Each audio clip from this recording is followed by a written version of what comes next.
Now after the touchdown, here's Butker on to kick it away. And this one over the back line of the end zone. Well, they definitely don't want to give him a shot at returning it. That's obvious. So the ball will come out to the 30. The offense now at the line, ready for their next drive. And with just under a minute to go, they might try to think about mounting a drive here if they can and get in the end zone to potentially tie this game up.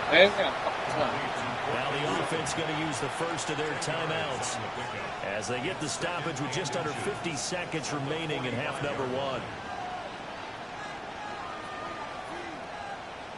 So not quite a first down just yet as they come up on second and less than a yard.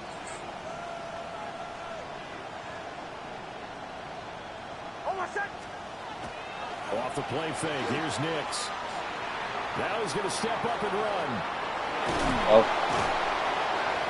And taking it across midfield and inside the 45. Nothing open downfield. He keeps it himself for 11 and a first down. Now another timeout called for by the offense as the clock will stop with 37 seconds to play in this first half. Back-to-back good plays have him on the move on first down. In motion the tight end. Throwing Nix. Now a run here off the RPO. He'll keep it. Damn, bitch. And he wisely will throw that one away. One thing you're always worried about when he breaks the pocket is he going to take off with it? I hate when the running back gets stuck in the line so he can't break off. He gets stuck right. Nix to the air. Now he'll tuck this and run. Damn. Fuck. Damn. And with halftime on the horizon, he'll be out of timeouts from here forward. Now third down and very long. Up the middle, it's Hardy. And he's going to be stopped here at the 43, and that is not near enough to pick up the first. They get 12 yards. Damn, bro. I gotta go deep. Put themselves in a tough spot on first and second down, needing long yardage to try and pick up a first down, and they ended up getting a great run. Explosive, picked up nice yardage. You don't expect to be in this situation. I got hit while throwing, bro. Shit. Really put him on the 8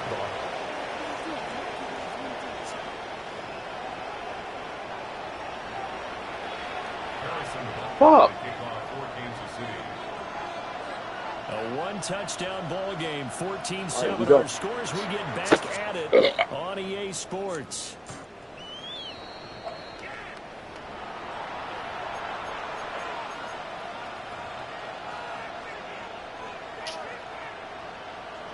The offense back out there at the line, ready for their next drive. And Charles, some things to like about that first half. Ultimately trailing here, but certainly this deficit is manageable. So curious to see. Come on, man. Get out the fucking block. As am I, because I think things bode well for possible How you comebacks, get because caught I thought right one there, of bro? the best reps in the first half came through the passing game. They were hitting the open receivers, taking whatever the coverage gave them and making it work well for themselves. Now, they just want to pick up the pace of scoring a little bit. So I expect them to come out, continue to throw the ball effectively. And he slides and covers up at the end as he's going to be able to pick up decent yardage.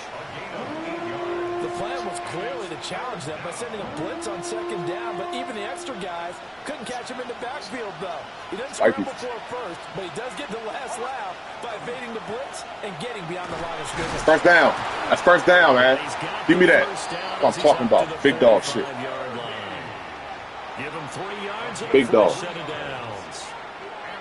I have to think a major focus of the halftime meetings had to be figuring out how to create space for the running game to get operating. Well, what you pointed out to me at half seems accurate. That line has struggled to sustain blocks. Yeah, I would agree with that totally. They've got to focus on staying on their double teams at the Boom, right in the bucket.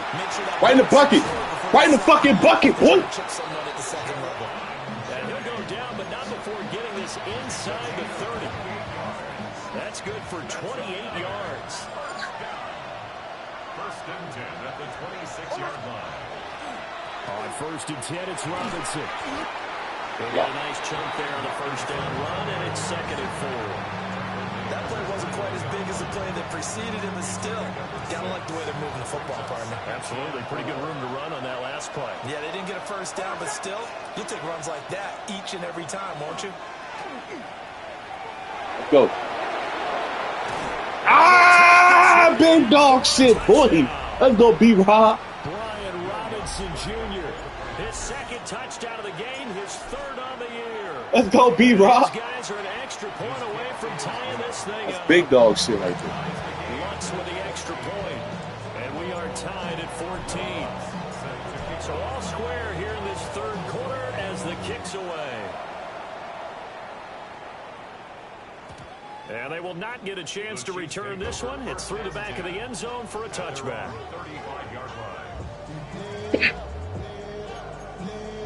Hey. Yeah. The Chiefs offense about set to begin this drive.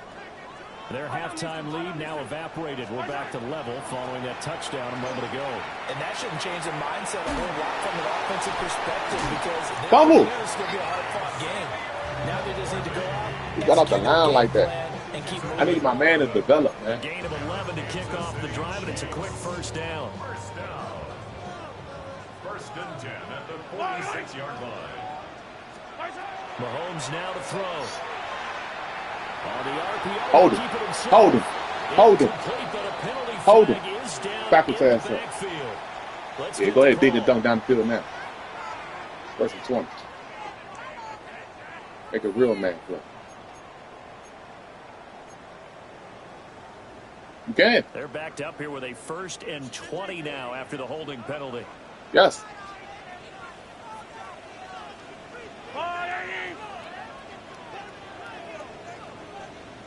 Hey, watch the same route. Yeah, hope. Back up. Now Mahomes. Hey! I knew it. I know you, boy. It's even short, a seam route. Do the same thing. Be on you. Was off a little bit more than it was. Nice job there pressing up on it and forcing the incompletion. So they'll come up after hey, the watch the big. 2nd down. Get him. Yeah, we on that. And that play going absolutely nowhere What's as wrong he's with you? belted before he could get out of the backfield. That 2nd down play nets a -4. He's doing the same thing. The job of any linebacker the whole involves game. having enough strength to fight off a blocker and get to ball carriers. But in this case, I think we can safely say he beat him right off the snap to get into the backfield and make that play. Attack! Hey, we're on top of you, boy. Now on 3rd and long, they'll look to throw. Oh my God! Saul Garner got burnt. Get the fuck out of here. Out of bounds, but not before he takes it inside the 40. A real letdown defensively. That was 3rd and a bundle, but they allow the conversion. First and 10 at the 38. A first down carry for Smith. Son, fuck no. Saul should not get burnt like that, man. You know what really fires up What are we doing? when the guy that is carrying the ball behind them can create his own space and break a tackle along the way. Now 2nd and 5. Right. To throw, it's Mahomes. That's complete, left side to Worthy. This offense is basic. And Xavier Worthy, 32 yards. And the Chiefs have taken the lead. Some got burnt, bro. Extra point by Butker is on target. And the lead is now 21-14. I saw us get burnt. Harrison Butker to kick off for Kansas City. There's no way it's awesome. Now after the touchdown, here's Butker on to kick it away. And that one not returnable, not by a long stretch, over the back line of the end zone, so that's going to be spotted up at the 35-yard line. The offense now at the line, ready for their next drive. They did what they had to do to start this 3rd quarter, went down, got the touchdown to cut the lead. Man, this nigga got through the line fast as fuck, bro. Get the fuck out of here, bro. I hate when they do that shit. Come on. How you go through the left tackle and the fucking fullback? Fuck out of here. Can they get better play from their defense while they continue to score on offense? To throw, here's Nix. Now he's going to step up and run. Yeah. Go, Bo. Go, Bo. Yeah, Bo. Down, but not before they work First down. Across midfield. Big yardage there on the scramble. It gets him a first down. That's good for a first down. They run straight ahead with Harvey. And a strong run there as he'll take this all the way down to the 35. 42 yards rushing for him now on just 6 carries to this point. Y'all let me die. A gain of 14. Now it's Nix. Block! Block! Why are you standing there? What the fuck? They will switch ends as time is run What, out nigga? in this third quarter of play. We're back now in KC. Oh my fuck. As we What are are you just about looking set at? to go here Block. in quarter number 4. I said put that shit in the bucket too. That's crazy. That's sick. But following the sack, they'll try to change their Block fortune here on 2nd and 13. To throw is Nix. Now a run here off the RPO. He'll keep it. He'll wind up getting 4 there on his own, but it will leave him now with a 3rd down situation. Kudos for the defense from me on that one because they were prepared the whole way for him to try to escape and hit them for more yardage running it. I like the way they stayed zeroed in on him and kept him contained when he pulled the ball down. I think he was fortunate to get what he did on that run. Ah! Catch the ball! Complete. Oh, he had a defender right there with him to force that to the ground. And 4th down now coming up. The Sutton Green, put it right there on you. On 3rd down. Dime defense, blanketed the field with extra man. defensive backs and speed. Unable to find an open hole to first complete down. that pass. They're going. It's Nix. Trying to lay one up deep. And it's incomplete. They double. convert, and they turn it over. And a 4th down pass play doesn't Damn. work out.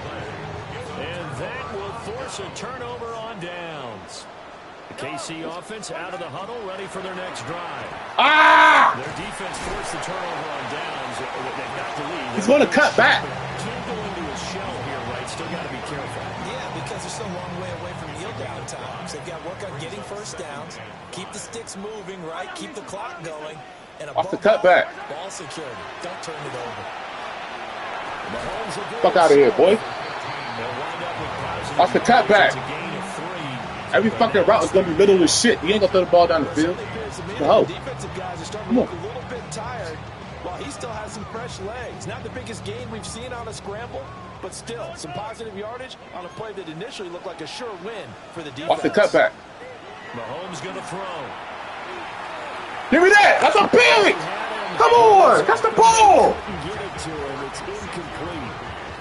I think he's taking Come on, a nigga. chance with the football right there. You've got to lead. You've got to protect it. And he's taking chances putting it out there in a little bit of jeopardy. Especially in a spot like this, 4th quarter, as you said, trying to cling to that advantage. Yeah, that one probably should have been picked, huh?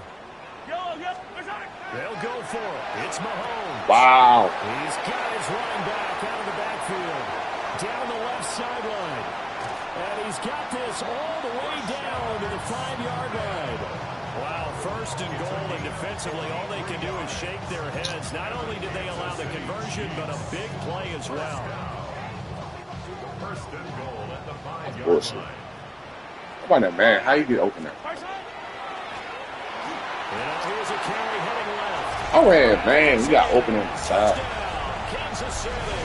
How you get open A there? great effort there with his first career NFL touchdown. And the Chiefs look like they're going to get back in the win column as they extend their lead here in this 4th quarter. Chiefs 28, visitors 14.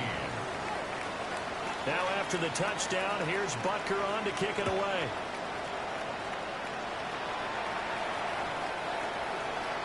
They'll take over. 1st down and 10 at their own 35-yard line. Damn. Oh.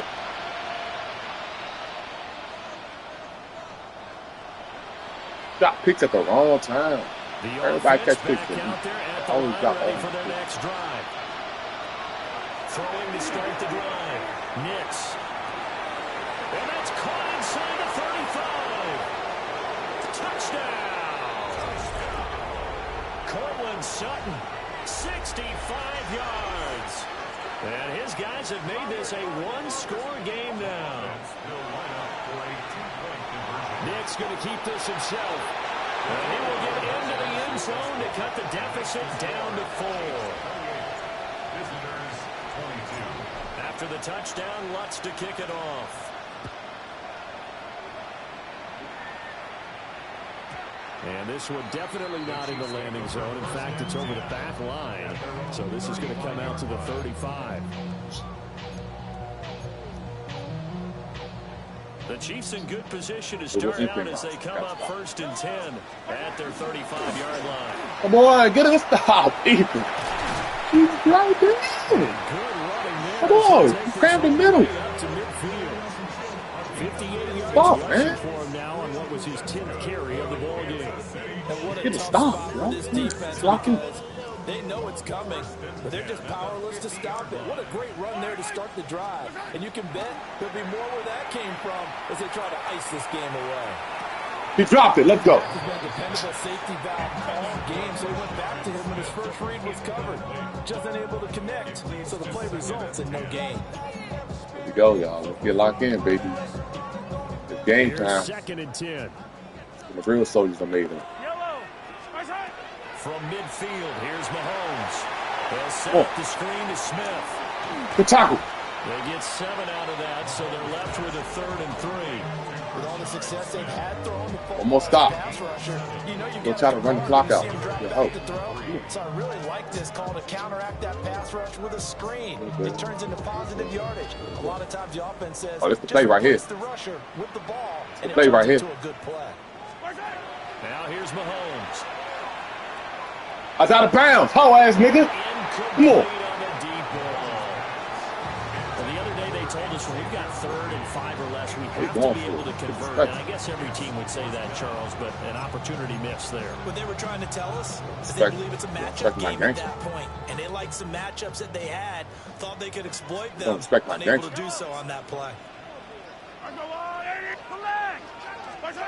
Mahomes throwing on 4th. Oh, you fucking hole, bro. It should be timeout. Good shit. Both sides were holding their breath there on that 4th down possession play, catch. And the offense can breathe a sigh of relief. And both knew exactly where the first down markers were. You know the defense is trying to guard those sticks and try and keep people you gotta play aggressive. You gotta play aggressive. Somehow, some way, those guys get on find a way to pick it up. I got this shit. Gotta play aggressive, y'all. 8 yards on the pickup, and now gotta play aggressive. Options on 2nd and short. Gotta get that ball. Now the objective there, I mean, yes, the positive gain, that's nice, but work some clock. Yeah, you're exactly right, but the problem for them is still within a possession, so they can't just sit on it running the ball. They'll have to find a way to throw it effectively as well. Here we go. He's going to go down. They get to him back at the 40. And now, defensively, they're going to burn their first time out. Remember, they get an extra time. They're aggressive, y'all. Coming up here shortly at the watch the little baby-ass routes that they're going to try to do. Baby route man. Yeah, that's him. Possibly a turning point. Big play coming. Yeah. This is 3rd and long. Yellow. Smith up the middle. No way! Come on! What, he got tank on? The fuck is he here? A hole to dig out of there on 3rd and long. Not able to get the first, but a pretty good size run. A really good run.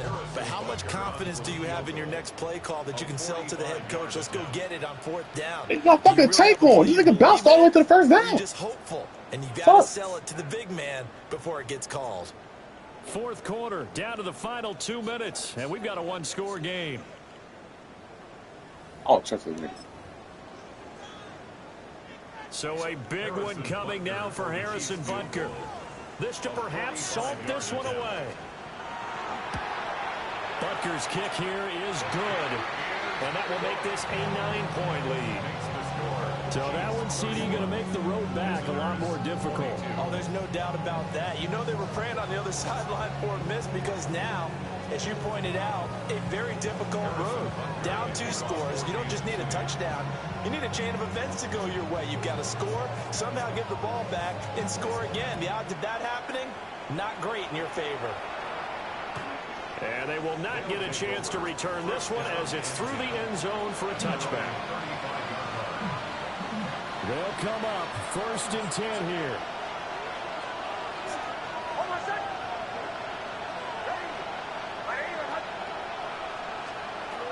Throwing to start the drive. Nix.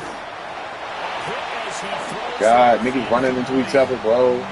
We've seen this quite a few times in this Why we running into each other down the field? Able to keep people away, facing a lot of pressure.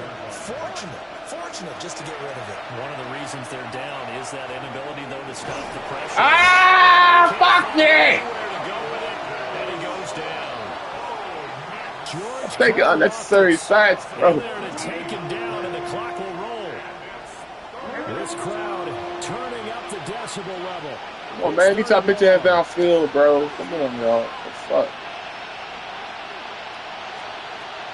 Operating from the gun. Nix. He'll swing this out to Harvey. Fuck, man. Look at unnecessary sack.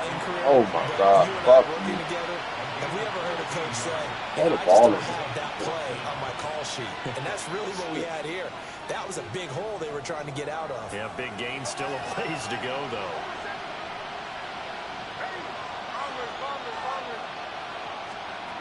They'll go for it. Here's Nix. Open man is playing. He's got it. And he'll take this to the other side of midfield before going out of bounds. They keep the game alive, at least for the moment, as it's a first down. Results in a first down. Here's Nix. And a quick throw here, that's complete. And he is tackled inside the 40, not quite to the 35. I think that's a big pickup for a first down because when you run a drag route against zone, you're sometimes asking for trouble because you might run into a defender. Oh, yeah. Well, there they ran into a first down, executed it to perfection. Fast, slow, it doesn't matter. If you give a quarterback enough room to escape, he can hit you for a big gain. You've got to give him a little more focus moving forward.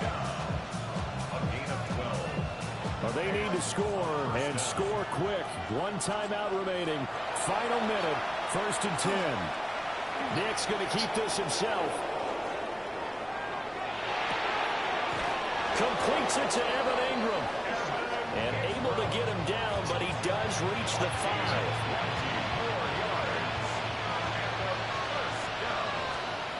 One final shot. They'll look to throw. And this is going to be caught. So an offensive final score, not the outcome, but it is a late touchdown here on the game's final play. Problem for them, they needed that score with a little more time left on the clock. I think just too little, too late now. I would agree with that. I ran out of time. Never to say never. I ran out of In this time. case, we're asking a lot for them to even think they have a chance. Oh, ran out of fucking time. This ball intercepted.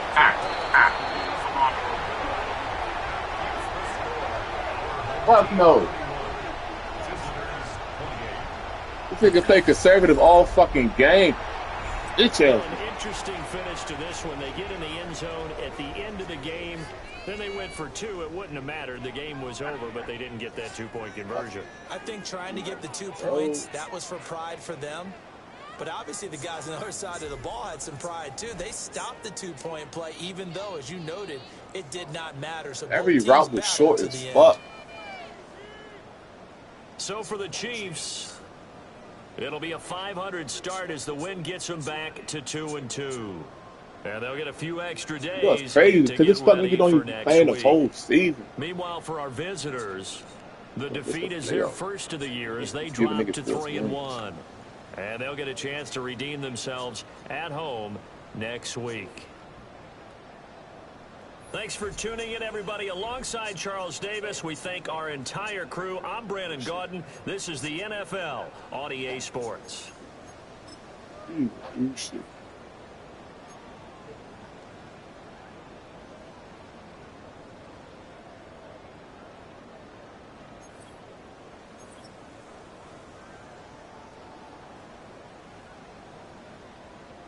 We literally had the same offensive stats, bro. The fuck?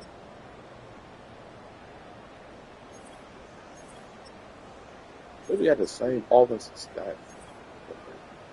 His running back had 112 yards receiving. His running back had the most catches.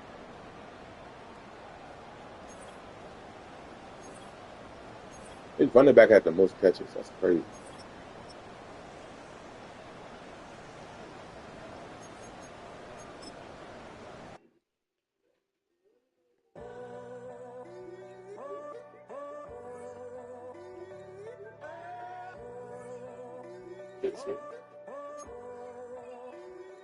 I'm in a tunnel, foot on the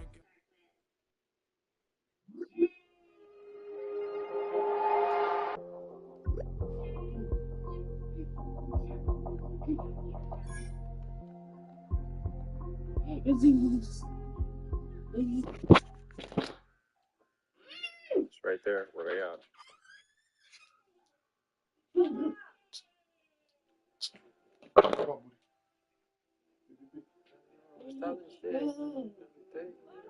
Right there where you killed that one at. Two of them. One to the bottom right. Hey, no. Oh my fucking god, get up. Get up. The body man's back. Let's go.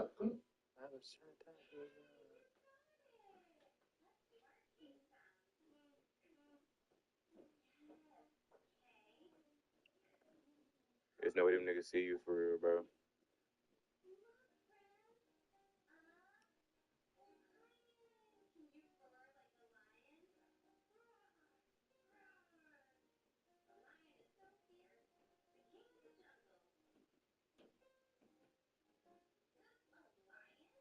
There you go, you did. That nigga dumb as shit.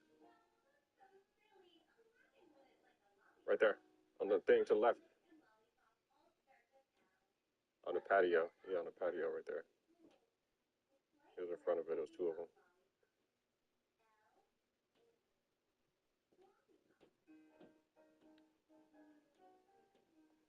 Shit taking long as fuck, ain't it? Hell yeah. Indeed. They brought their mans back again. They been using him to scout.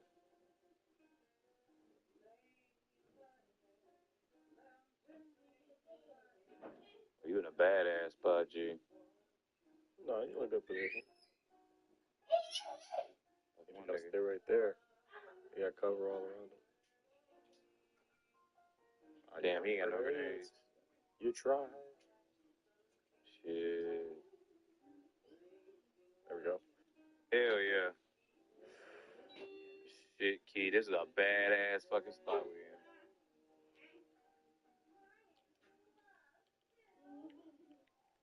Good one. Spot wipe. Oh, I dropped him. Knock one. I dropped the other one in the back. He in the back, he in the back, he in the back, he in the back, he in the back. I don't know if he's dead or not. Chase me? I don't got no. I like a couple times. Damn. Two of them was knocked. Another team. Killing? Like, what the fuck? So I got my mind back, boy. Good shit, bro. What do I do right here? Take the building, right? Take the hill. No, take the hill. Take the hill. You see the man going up the hill, try to get high ground? You have to fight him to your left. Hard left.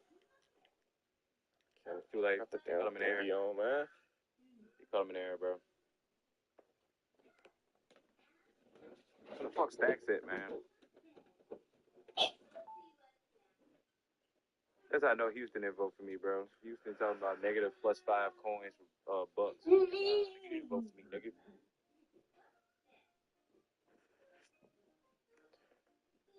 Ooh.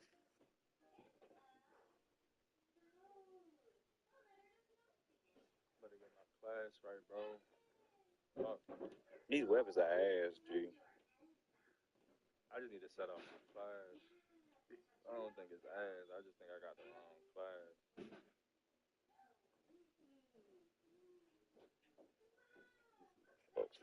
Well, I play next week. Oh, I play. What's it called? Next week. I play Chiefs. Yeah.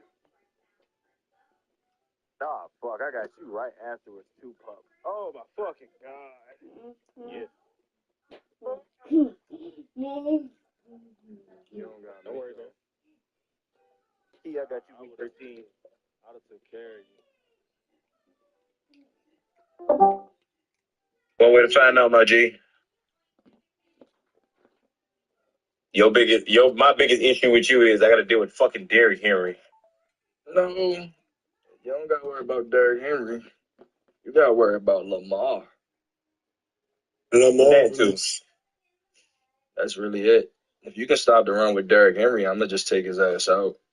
I got Nick Singleton now. Like I said, I can't prepare for this shit. Dead ass, bro. I told TJ the blueprint. I'm going to get a running back to replace Derrick. And I'm going to get an offensive lineman. Crazy thing is, didn't even need to get an offensive lineman. Shit, I thought I couldn't sign nobody. Fuck, I signed Baker to 7 fucking years. So shit, that's what really hurt my cap. That's what hurt my cap. I signed Linderbaum ass, bro. And then next year I gotta re-sign Lamar. Nah, next year I gotta re-sign. Who I gotta re-sign? I think Antoine Winfield I gotta re-sign this year. Might trade him up. Lamar, Roquan, Derrick Henry, Nate Wiggins. I think he'll be on his 4th year. So many damn people on my list. Give me Derrick Henry, bro. Bro, no, bro. Why? You gotta take Roquan with him. I'll take Roquan.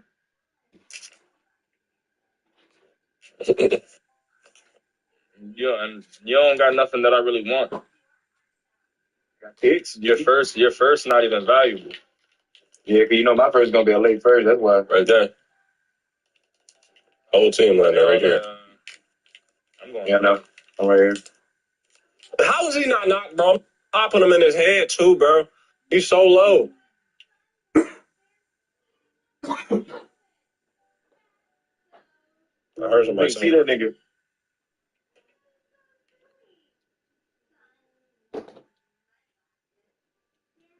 The fuck is he? Right here.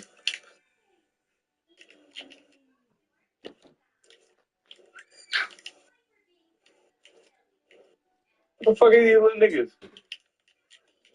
Yeah, rats. They running around there somewhere. Why do I keep getting? Where that bitch went?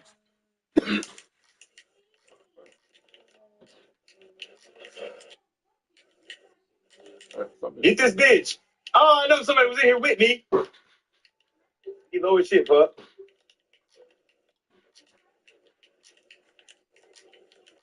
Yeah, he upstairs. Can't believe I fucking died of that weak ass shit, bro.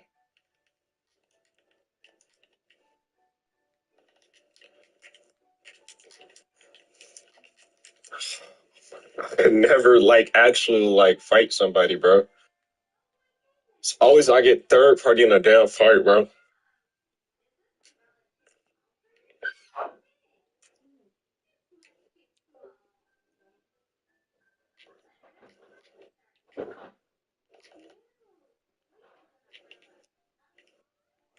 Well, you happy as hell, huh?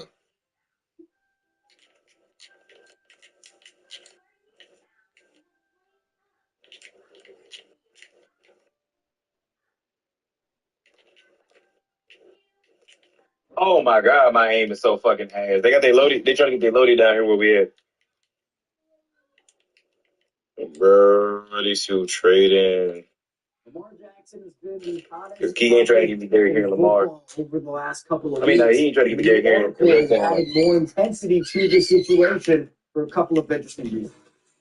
Yo, fucking hair, bro. It's blowing me. Niggas are blowing me, bro. Locked On Ravens. They blowing you down? Your daily Baltimore Ravens podcast. Part of the Locked On podcast. God name her. Yeah, I do. Every day. You are Locked On Ravens. Welcome into the show. I'm your host, Kevin Aaron, what? Ravens Wire here with you on the Locked On Podcast Network. your team every day. Thanks so much for being here on this midweek Wednesday edition of the show and New Year's Eve edition of the show here on Locked On Ravens and making Locked On Ravens a part of your day. Yo, that name sounds Thanks so much familiar. for It's not. It doesn't sound like the boy Gibby though. Somewhere in the middle. Because we know. I Thank you know. as well. We have 5 days a week plus more of daily St. Joe. Ravens content and coverage. And we have a jam-packed episode today as Lamar Jackson And is his one of name the was hottest Aaron. topics. In fact, he has been the hottest topic of the conversation in the NFL recently. And a new article dropped where there were opinions from agents, executives, and These kids are literally hoes. the situation for Lamar, not necessarily from an injury perspective. Bro, what's crazy is like I know the if certain things happen. So we'll dive into that in the second part of the show. John Harbaugh shut down some drama with Tyler Huntley. That's more than one kid over there. That's crazy work, man. About whole damn team camping up in a little box. What he had to say about that. And finally, I killed your man. He ain't never coming back. I'm like no shit too. Jackson, TJ Watt, and that winner go home. I gotta look that up, bro. Because I feel like I know what you're talking about. I just can't think of it right now. Is you by Game Time. Down the Game Time app, you score Locked On NFL for $20. That's crazy. Oh my god. Your first purchase. All right, Mike Sando. The Athletic. We've had Mike on a handful of times now. And lied to me. Two-face mouth to me by myself. They passed me.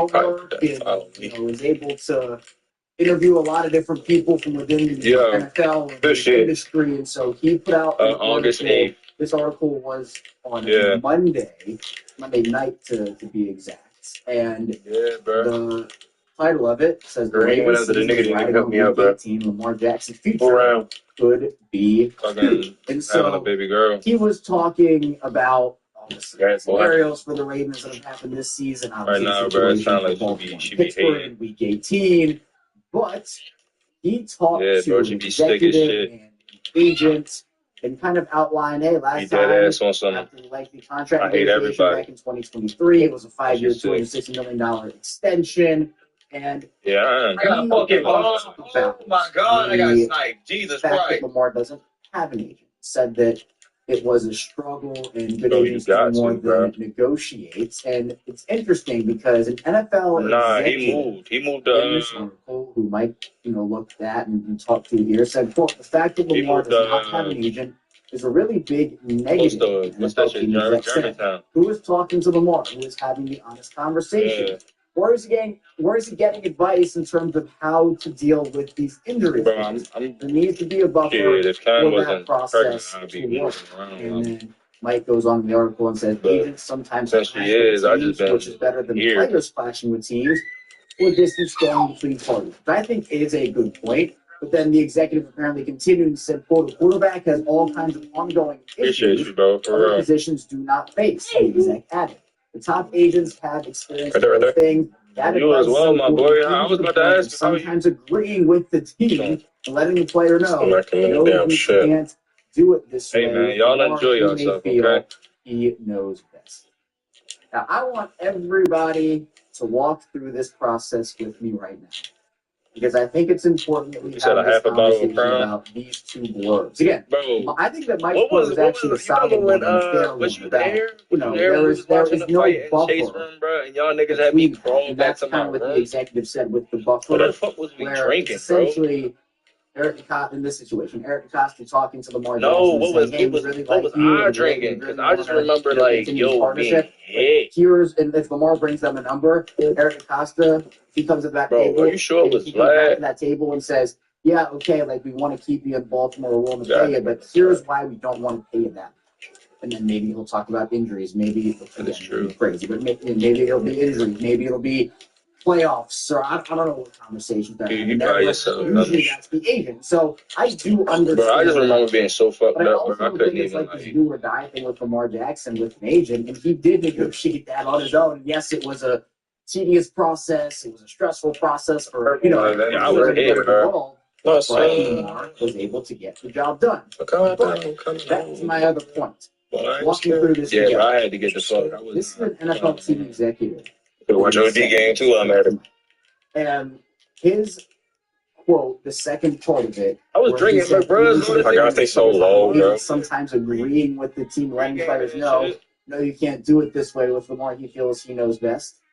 Well, that's interesting. I actually had never heard that point of view before.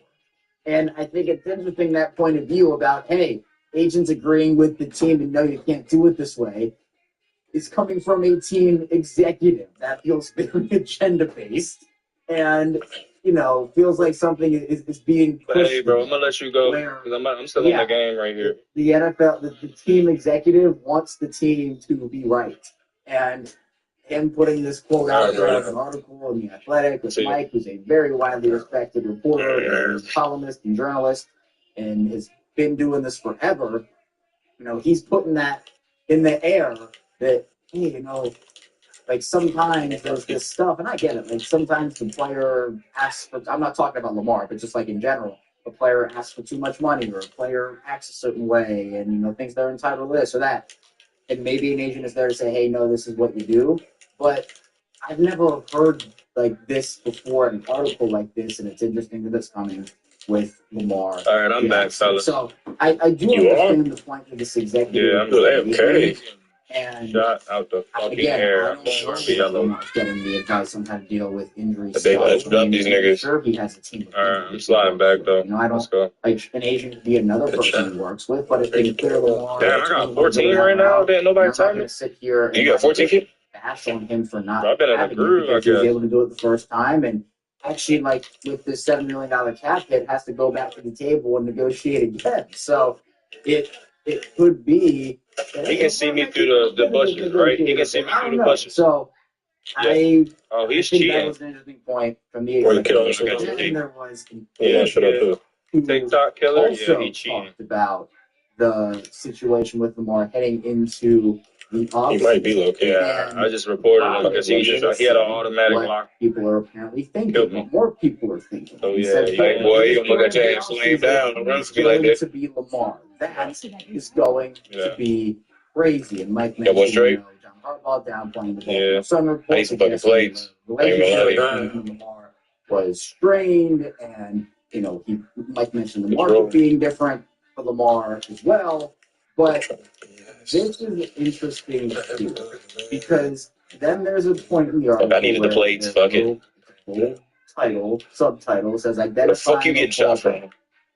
And the question that is posed here is: would you rather have Jackson? Would you rather have, say, 3 first-round picks and Malik Willis? How the fuck you get away with it? Off with I took flight, man. At least the part about Lamar Jackson. The first bullet point was Malik Willis looks great for the Packers again Saturday night.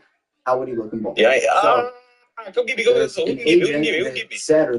prominent agent said, get Malik for $15 million a year, trade Lamar, good shit, boy. 3 1s and a player. And now you can justify it. You don't do style quarterback who was not as good, but is younger with way more miles. And again, it just feels like the Lamar Justin Fields conversation all over again. Why is 2 niggas having the same skin, yo? You niggas is weird. There's the last couple of weeks. They are I'm not going to deny that, but it's just such an unknown. Weird ass niggas, man. First round picks. It's great. Salary cap. Bro, I hear this nigga. What else is great? Having Lamar Jackson on the football team. Having Lamar Jackson be the quarterback. This game made sense, bro. I didn't miss a single shot yet. I still died. I'm on. Who's to say he couldn't be a really good quarterback as a starter? But you're essentially saying this game don't make no fucking sense no more, bro. Todd is not Todd anymore. OG playing. Yeah, I'm looking at OG right now. He winning. Who he playing?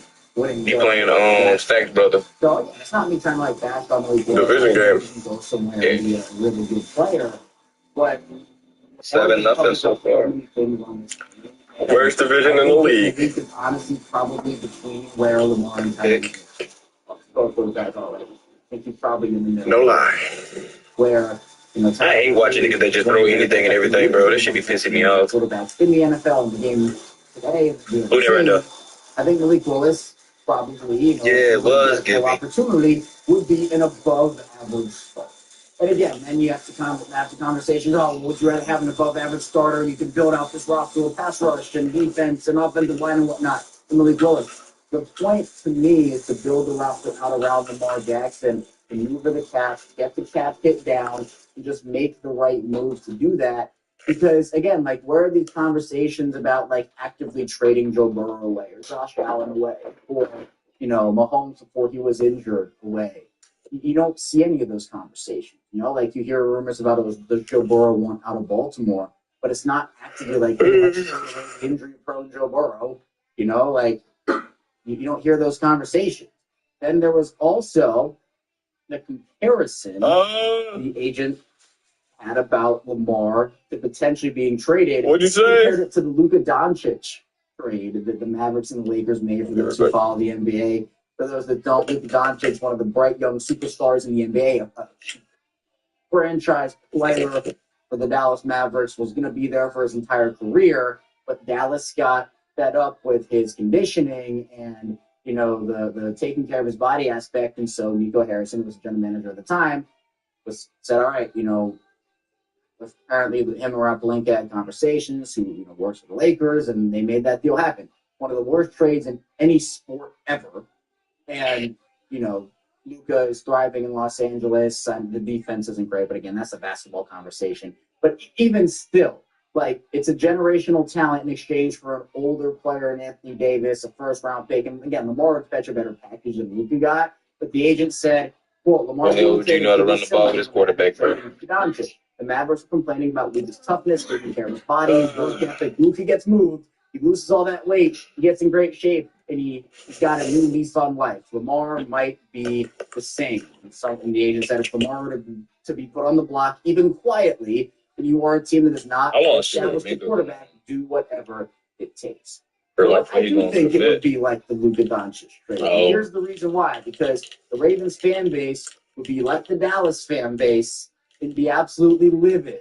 And the Dallas fan base essentially got Nico Harrison ran out of town for that trade. You know, partially because Nico was a fan favorite franchise player. Hey, which one you bitch years, and partially because the package was so Watch out, somebody flying in I don't think the package for Lamar would be bad. But the fact that we're even having this conversation right now, trading Lamar Jackson, this kid's pushing us. Honestly ridiculous for me, and it would feel similar. It would be a crazy deal. I'm doing that. Hey, open this bitch already? The Ravens fan base, at least the majority, you gotta have a key card. And also have a side of you. The move. I know not everybody. I do know there are some Ravens fans who want to enter a fight, bro. But it doesn't make sense, bro. It's crazy that we died in. Have a side of you. So right above y'all, inside the tower. To find the situation here, because again, there's already other conversations about you know it can't be one. The game. Oh, y'all on speaker. Time he's missed this season nigga. Again, oh, my fault. He hasn't really been that injured over the course of his career. He missed 2 back-to-back seasons and been banged up in and out of the lineup this year. But this kind of adds. You said, can I not get this out of you? Like, what the fuck, kid? A very crazy Jackson offseason. He just went for I mean, I know, G, but like, damn, G. All right, baby. Why do we have to do that again? I love you too. We don't have to do that again. So hopefully everything gets worked out. Hopefully Lamar's able to play on Sunday. We'll get he won.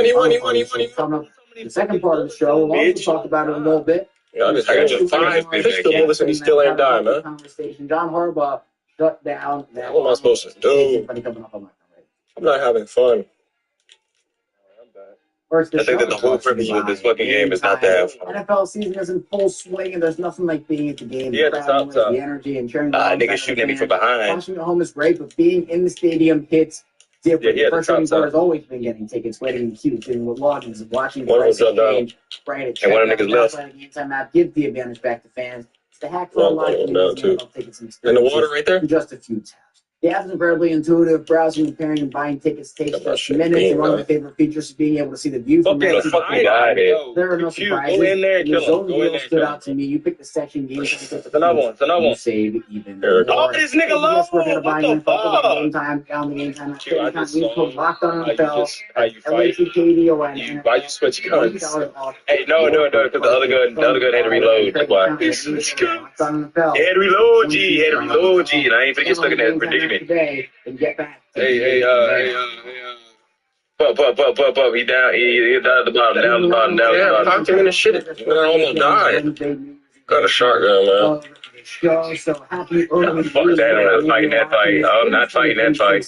That's hard to use shotgun, man. As soon as I waste one bullet, it's like 8 niggas in one building. I need help. Man. Oh my god, I gotta light him up. I got 3 down. I live with that one nigga. I finished both of them. He ran into my landmine. He ran into your landmine, but on the show. anyway, The regular show Monday through Friday, 6 to Eastern Time. This is episode 1607. you ran into my fucking gun disappeared too. Pearson's taken over back in 2019. Yes, Niggas take guns and shit, man. Niggas being weird. Right there. So, of course, the Mark him. correlation there is the reason No. why. Why is it not a syntax? Damn, I'm trying to get your ass up. Watch out, there's a kid on top of the building over there, too. Get your ass up. On Locked On Ravens. Also, it's the reaction shows after games and after pieces of breaking That is news. true. Also, the Locked On Ravens. They all on top of the building up there. Extra add-on content, the Everydayer Club. Yo, it's like every gun I use has recoil. Like, what the fuck? No recoil. You randomly just start getting recoil. Kelsey-ish. Yeah, and I think he's Jason Kelsey-ish. Yeah, no, I agree with you. I think he is Jason Kelsey. I think, too, if you got him to talk a little bit more, I think you could see yourself another Drake. Yeah. He is funny. He's one of my most favorite teammates on the Ravens. He is funny, but he's a really good dude, and he's an awesome, unbelievable football player that should get way more attention because he is that good.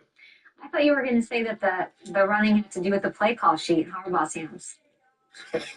Yeah, I don't know. I might be like T-Stead right now in science. No.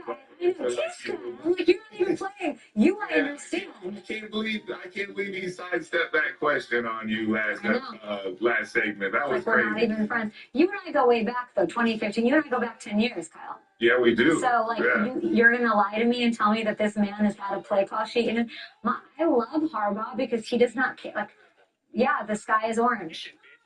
And no, it's blue. It's orange. I'm not sidestepping, but for me personally, I haven't ever, Harbaugh's came and talked to me during the game on the timeout, but it hasn't been with the play sheet. So, I think it was awesome that he's more involved. Not sure. My communication has been without the play sheet, though. How about that? Right, that was pretty good. No, that wasn't. That was you saying, yeah, it seems new.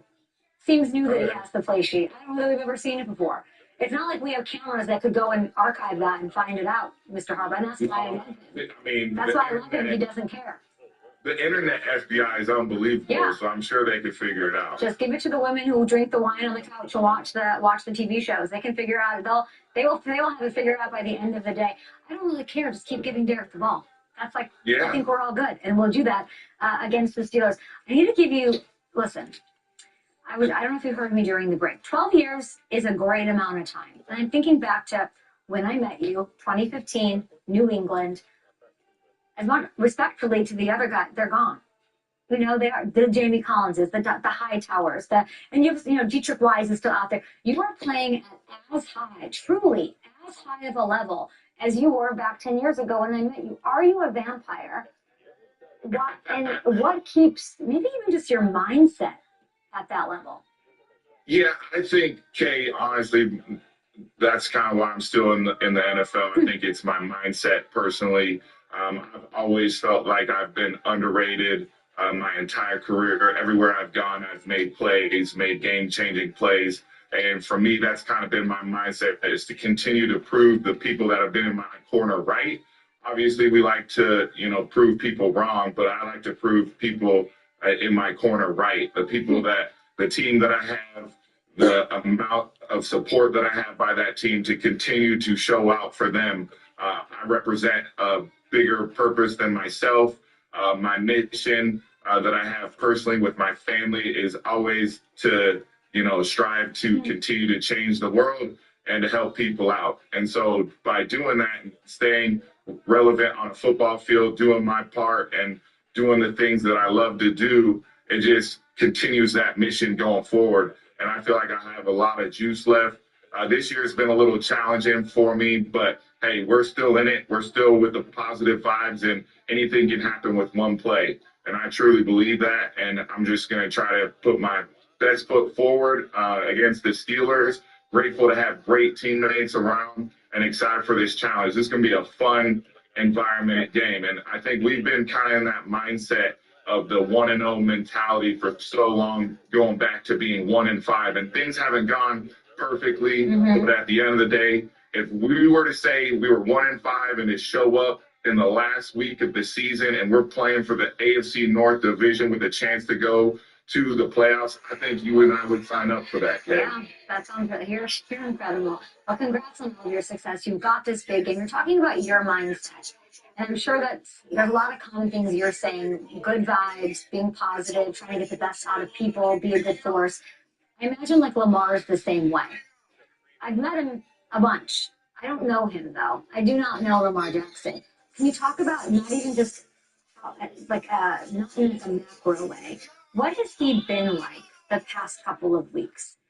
I mean, and what are you impressed by that might be even new? Like, obviously, resiliency, we talked about that. That was a word, your eyebrows raised. Like, that's a big word there. But, like, he's so freaking tough. He's quiet. Like, what do you make of him right now? Yeah, one thing that I'm kind of disappointed is what's been talked about him is this toughness part.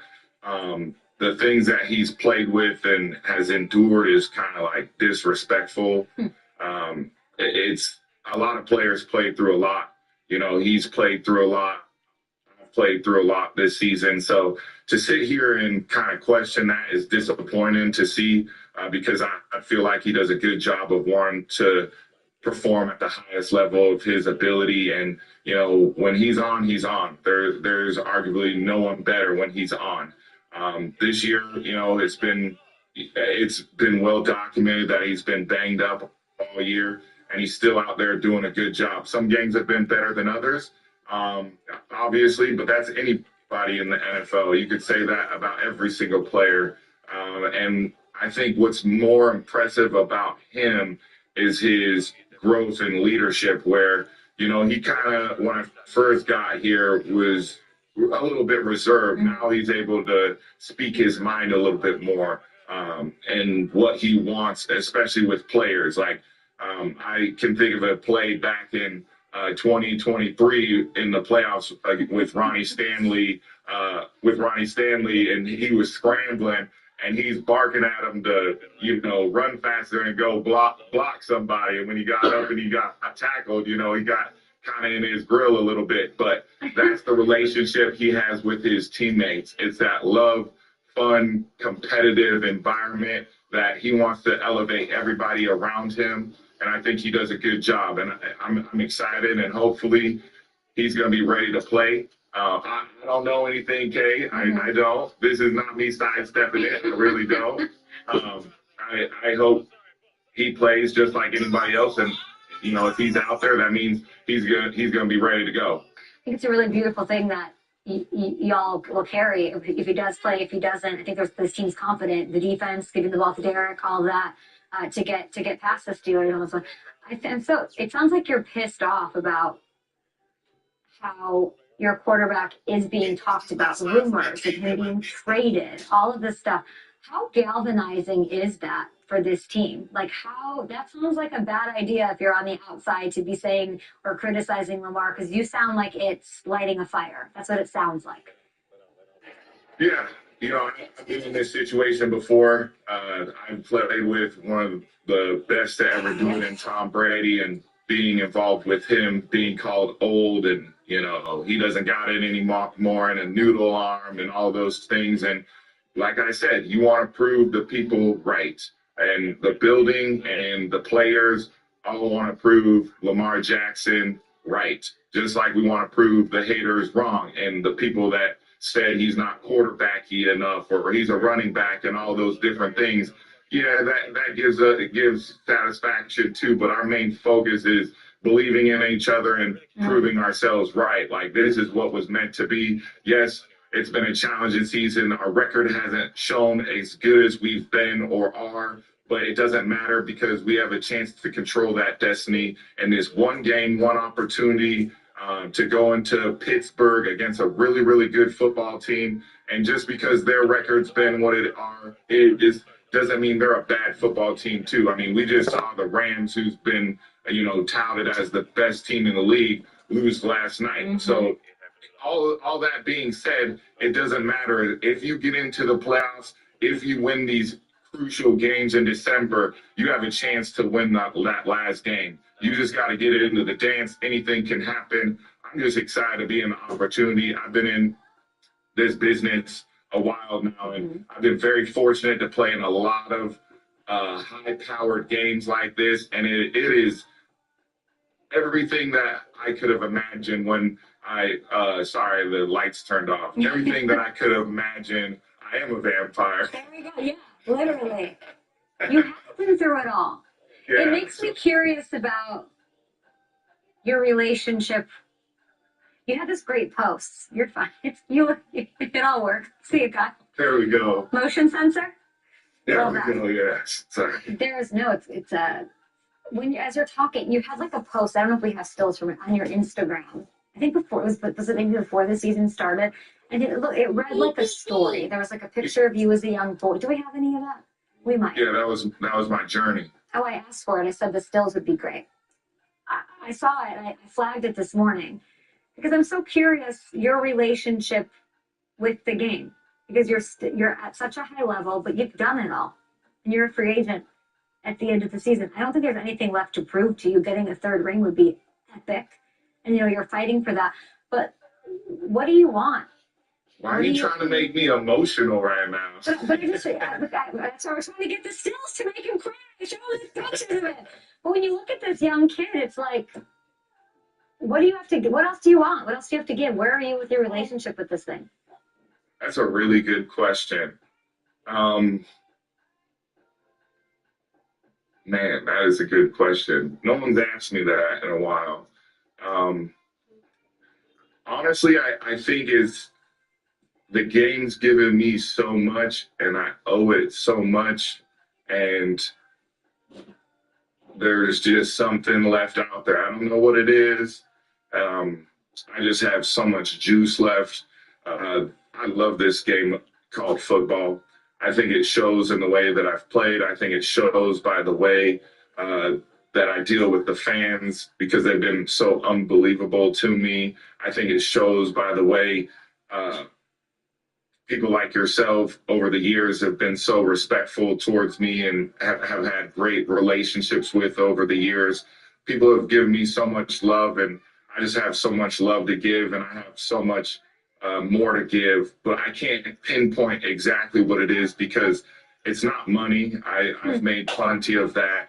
It's not glory because I've had that, but it's this burning desire to compete and have competition, and I'm sorry, but I love that shit. I love being on a football field, talking some trash, backs against the wall. I'm not feeling well and gotta make a play. And I just feel like I'm built different in that regards. I've just been through a lot, and I think a lot of it has to come with not quitting. There's been times where I've wanted to quit. I have a great significant other and my beautiful wife, Marissa, who I've wanted to quit, but she's kind of made me see this through. And I have a great partner that's kind of kept me. It's not true, Kyle. You've always had so much reverence for your partner. Yeah, thank you. You always have. Thank you. What is that? Because she's the real MVP. I mean, she should be very, very famous, and she should be very, very, have made a bunch of money herself. I feel like I took away a little bit of that because she sacrificed her whole career to take care of me and go on this co-pilot adventure with me, which I appreciate. I always tell people, please don't marry a passenger, marry a co-pilot. You'll do really, really well. I've married an awesome co-pilot. She's amazing, and she's the reason why I'm still playing, and my kids. Wanting to show, I have a 6-year-old boy and almost a 4-year-old daughter. Just showing my kids hard work doesn't always mean success, but hard work, smart work, and continue to always going forward, positive energy, no matter what. Things are gonna just work out if you just don't quit. This locker room is very lucky to have you. Well, you are a free agent. Our show is ending right now. I gotta go. But are we trying? I know. Maybe I need to come on KVN. There Yeah, you go. I'll be back. All right, I'll be back. Are you going to be back as a Raven? You're afraid? Would we like that? Yeah, I would like it. We'll see though, right? We'll see. Anything can happen. You might be my last game. I don't know. So now you got to stop. You got to stop Aaron. I keep thinking about you could hand him you could be part of the lore of his last game ever.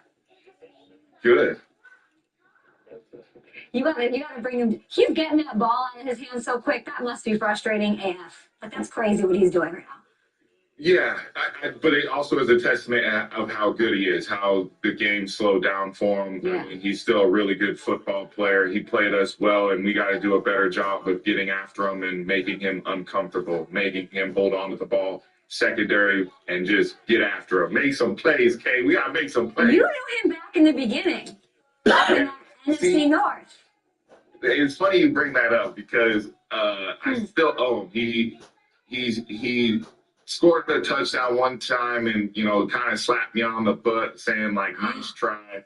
I think I owe him something for that. What year? Something for that. What year? It was 2015 when they had Jordy Nelson for whatever reason. Yeah. It's funny, the D coordinator that's actually the coach for the Steelers was there and wanted to blitz zero him all game, and that didn't work out well. Well, he just must be so annoying to you. 12 years of him being the slippery, get the ball quick out, ass smacking, whatever. Like that's this is your, this is a good. This is my chance, right?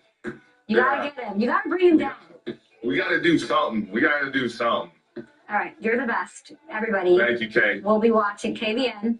Great show on YouTube. We will talk to you. Good luck against those Steelers on Sunday. Take them down. Let's go. Thanks, Kay. Appreciate you. Bye, Kyle.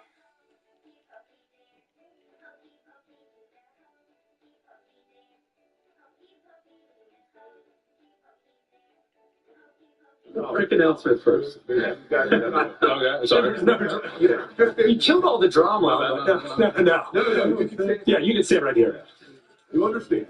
Everyone, I'm Luke Jones with WNST, representing the Baltimore chapter of the PFWA, and wanted to quickly announce this year's Team MVP and Media Good Guy. It's only the second time that the same player has taken home both awards in the same season, but yeah, I'm not going to belabor the point, but obviously we appreciate Kyle Hamilton's candor, his willingness to go above and beyond typical media obligations to provide insight about the team, honesty, talk at good times and also times when it's not so good and it's not as easy to do that. So as media members, we appreciate that. Certainly the fans that follow the team appreciate that as well.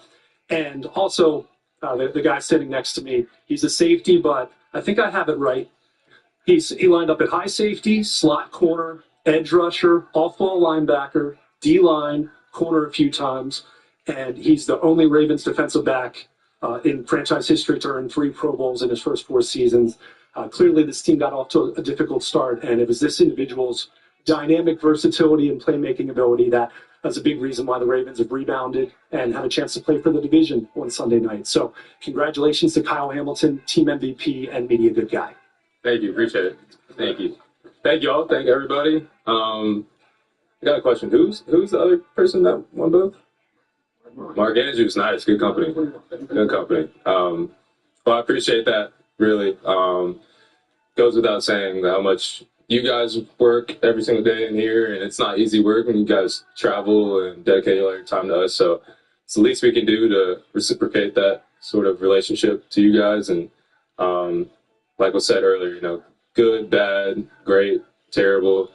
We have to keep playing, and you guys have to keep writing. So one and the same in a sense, and I appreciate everybody for looking at me in this light. So thank you.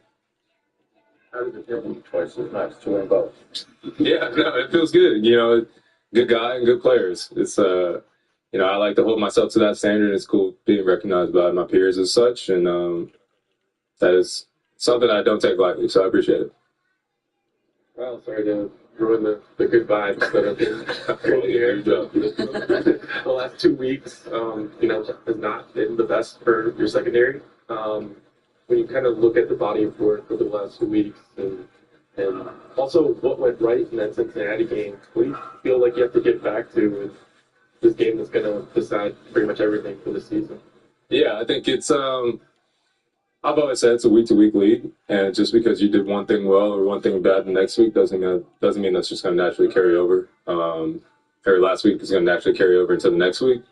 I think with the Cincinnati game, one, it was a mentality of just like rushing coverage, everybody doing their job together, and I think that's something that we preach all the time, but fall short of doing it sometimes. And that's kind of the game that we play on defense. Offenses in this league have evolved so much to where shutouts are very rare. I think it was our first shutout since, one of y'all probably know, 2019 maybe? It was a good time. I haven't been a part of a shutout since I've been here. So to have that happen, obviously you got to get off the field on 4th downs and stuff in plus territory like we did in Cincinnati. But I think throughout the game, you just got to have good rush with good coverage, and it's complementary football that we haven't done such a good job as in the past couple weeks. So, just as it's gone bad, it can go good too. So we got another opportunity to go prove that. Can you take us through your experience of watching that Steelers-Browns game and just kind of what it was like when you guys all realized we're still alive?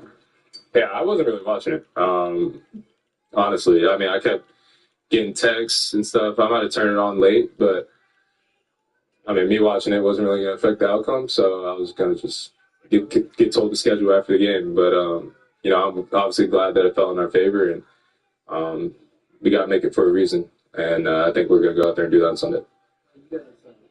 We're in an elimination game in Green Bay. You've kind of been in playoff mode here for a little while, just knowing the stakes of the season. How do you think playing in that environment will help you going into this game, which is a win of the home game? Yeah, I think it definitely helps because it's not like you're changing your mindset or anything. Obviously, this week's a little different. Just division opponent, our biggest rival on the road.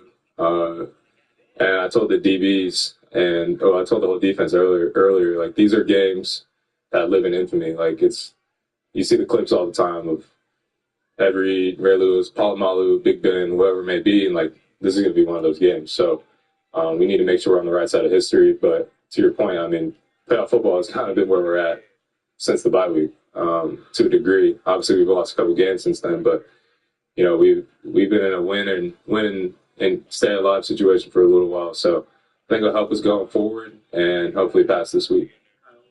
Understanding Sundays, for big right now, obviously. A few weeks ago, you invoked a handful of Cinderella stories. Do you guys give yourself much grace to think about how far you've come from being 1-5 to now having a chance to make the playoffs and controlling your own destiny? Yeah, I think that's something you kind of got to take a step back after the season's over. Right now, I think we're just in it, putting our head down and working. But it got bleak there a little bit for a few times throughout the year. And like I said, we just got to make it all for a reason. We worked too hard to put ourselves in this position. And, God's been on our side to give us another shot. And not a lot of 8-8 teams can say they still have a chance in week 18. So we got to make the most of that. The last 2 times in Pittsburgh, both losses, a lot of self-inflicted type errors, sort of mistakes that don't look clean on tape. What is the discussion about just trying to avoid hurting yourselves and giving yourselves a chance without, making some mistakes that are avoidable? Yeah, I think it's just sticking to the fundamentals. And that's obviously a very vague answer, but it's really that kind of game.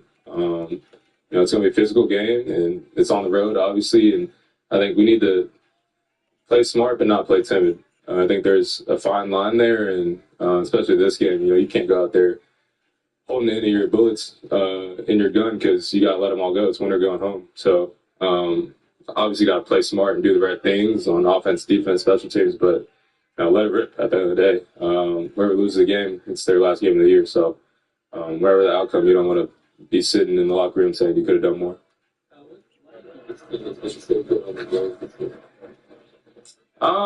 I actually don't know. We've been talking about that a little bit, just kind of jokingly, but it might just be, backs against the wall kind of mentality. I don't know what it is, but, there's something a little different about going into somebody else's stadium, and, we got to all come together because, Ravens fans travel, but at the end of the day, we're in enemy territory, so maybe it's that mentality. I don't know what it is, but obviously I wish it wasn't that way.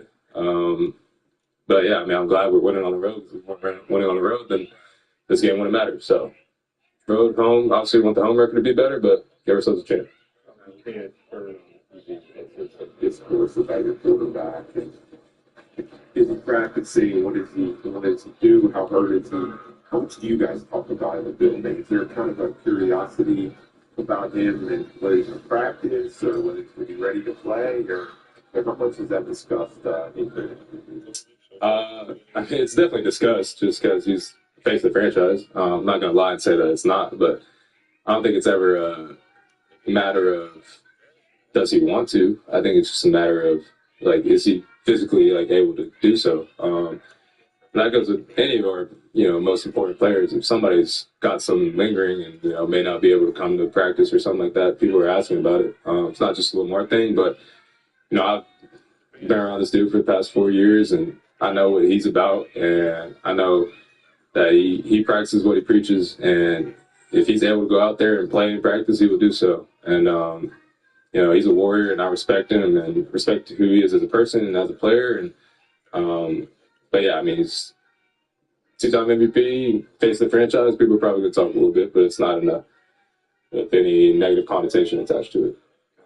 when you see Derek running down out, you see your run defense, set how guys giving up.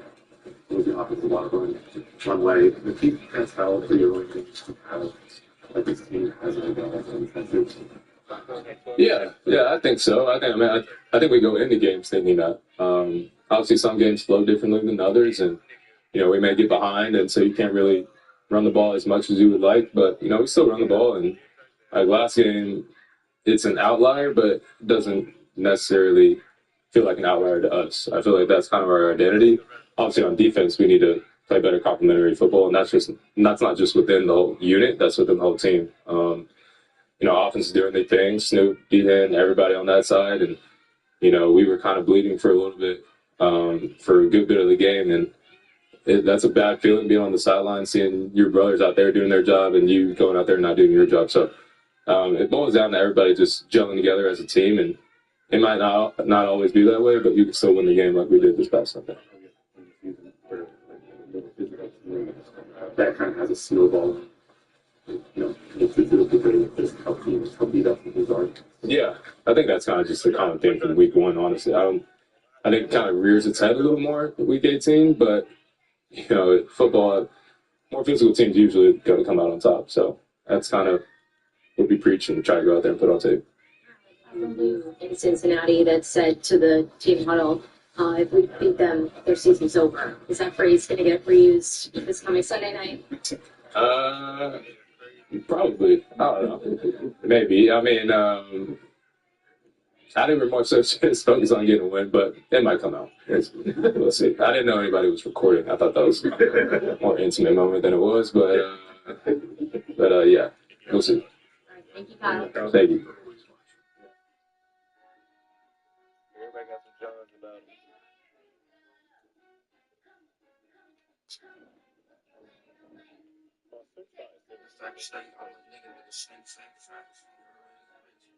Happy New Year's. Welcome 2026. What questions you have? John, you saw him out there. You only saw him for like 30 minutes. How did he look the rest of the practice? Right, he was full participation. Looked good.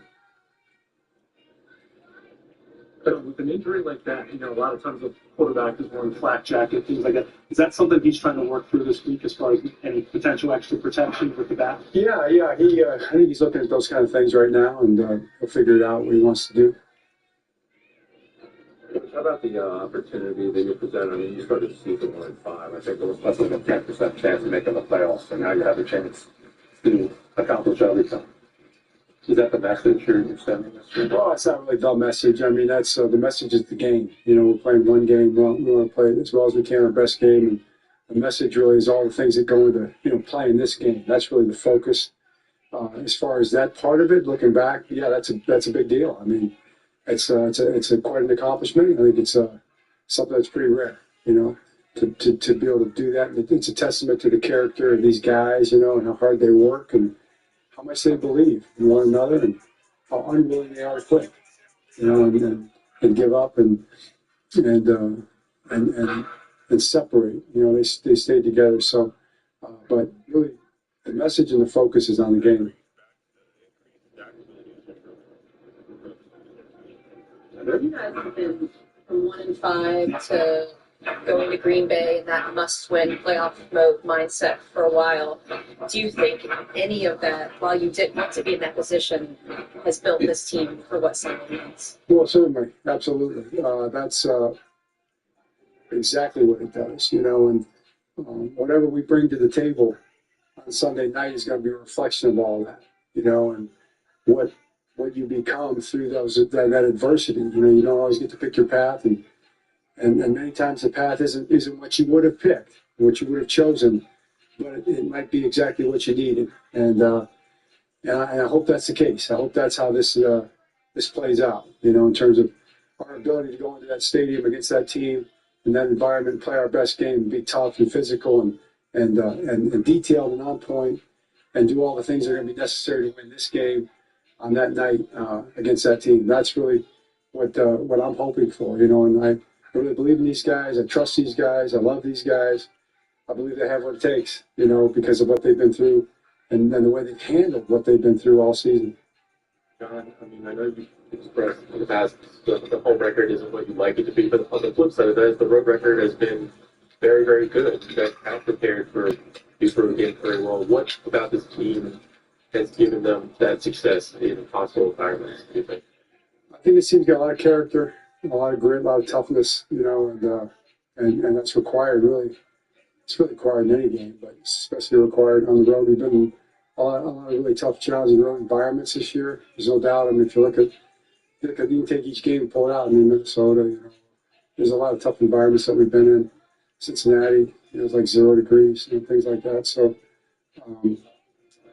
but you know what? Every game stands on its own and is a separate entity.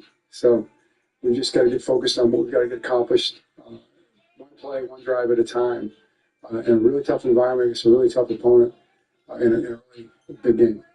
We've heard over the years how tough it can be to kick in that stadium as a kicker, and kind of like Tyler Luke, who hasn't played over there. How can you prepare him, I guess, as much as you can for what he may face Sunday night? Yeah, I mean, he went to Lambeau, kind of a similar type of situation there, windy, cold. So you prepare him, I think, just by every day. He had preparation today. It was pretty windy out there today, and it was really cold. So, but I don't think you can't actually put him in the environment until he's been in the environment. So he's never been in that stadium before, but he's a rookie, so it's all new for him. Every single kick so far has been a new situation, and he's handled everything, really well. So I'm very confident, very, very confident in all the guys. Yeah, you saw Marlon in the first match. How do you think you guys will how much does it kind of help solidify the defensive ability? Well, that'd be for them to answer in terms of how much or what percentage or whatever it might be in terms of how he helps. I know he's a really good player, and he's a first-round pick, and we studied him in the draft like we do all the guys, and I've watched him on tape now, the games he's been playing for him. He's a factor. He's a big, strong, athletic guy in there, right in the mold, of all the guys that they've had over the years. So it's a factor. Yeah, what you saw out of Lamar, can you say at this point that you expect him to play Sunday, or is it a little too early? Yeah, I mean, I can't speak for Lamar or anybody, but he looked good, and I'm optimistic. I'm very optimistic, and we'll see how it plays out the rest of the week. Similar to Tom's question, Travis Jones has been really good for you guys for obviously a long time, in particular 7 recent games. How important and critical can he be kind of like that in the middle, particularly against a guy like Aaron and running up the picture in front of him like that? Well, yeah, that's exactly right. I mean, that's a big part of it is just the pressure that you can apply in the inside part of the pocket, and obviously they've got big physical offensive line and a really good young center. But, for any quarterback, for Aaron, just like any quarterback, that interior pressure kind of sets the tone for everything. So, Travis is a big part of that and really important part of that, yeah. When you think about just kind of where every team is physically, mentally at this point in the season, and we're kind of dealing with something, I guess what kind of, besides the margins, kind of these close games, whether it's Big 18 playoffs, I mean, just what kind of goes into deciding situations like this? Well, I mean, it's the football fundamentals usually that go into deciding games like this. I mean, it's really any game, but it's most especially games. These types of games, at this time of the season, it's the basics. It's the securing the football, taking the football away. It's running the ball, it's stopping the run, it's completing passes, catching the ball, and contesting catches. It's blocking and block destruction. It's having your eyes in the right place, your feet where they're supposed to be. Your leverage is correct. The little things, being locked in, one play, one drive at a time. It's the fundamentals. It's always that. You feel like Lamar in terms of the is that something that you kind of just leave the game, kind of getting the trainer to figure out how to get to time? Yeah, it's hard to measure all that out. It wouldn't be anything you'd be too concerned about. Just go play the game. All right, thanks, Coach. All right, thanks a lot.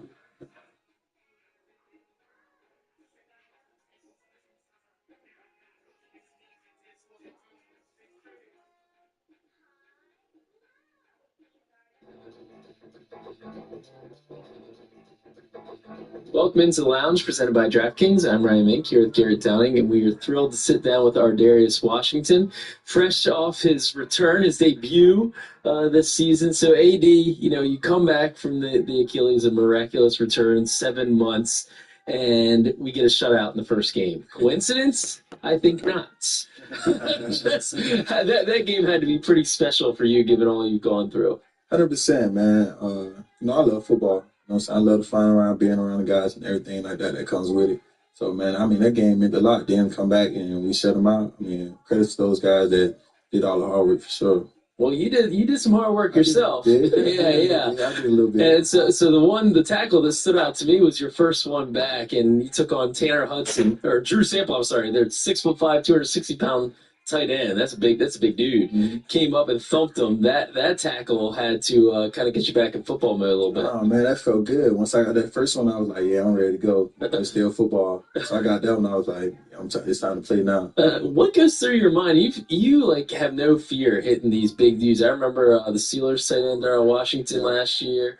What goes through your mind when you see one of these big dudes catch the ball and you're like, all right, I'm up. It's go time. Honestly, just be like, I got to get him before he get me. You know what I mean? So it's like, who else going to make it? So I'm in a position to make it. And I'm like, yeah, it don't really matter what size. Like I said, man, I've been about 5'8", 5'9" my whole life. You feel me? So everybody big to me. You know what I'm saying? So it really don't even matter. So that's kind of what goes through my head. So just go ahead and take my shot and shoot it. Right.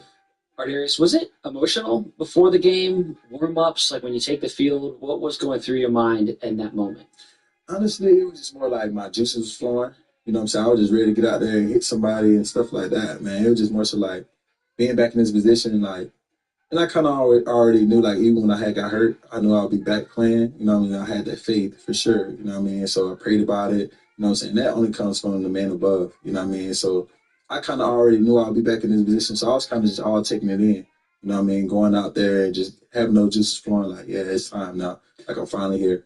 It's cool. So to take our listeners and viewers back, just to explain the whole process, you tore your Achilles back in the spring doing the conditioning drill, right?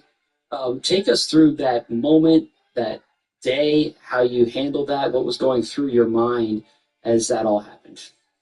Oh, so going to that, man, it was just like, when I did it, I instantly already knew that I did it. You know what I mean? As soon as I did it, the trainers came running over and everything like that. And so when they came running over, they was like, you okay? I'm like, bro, it's torn. It's my Achilles. It's my Achilles. I kept saying it. He was like, how do you know it? I was like, because I just felt it. I know it's my Achilles. So anyway, so I got up, walked, then we went and did an MRI, came back to images and everything like that. It's torn. And then I think it was hard. See, that was hard. So as I'm leaving, everybody's kind of like going from the facility.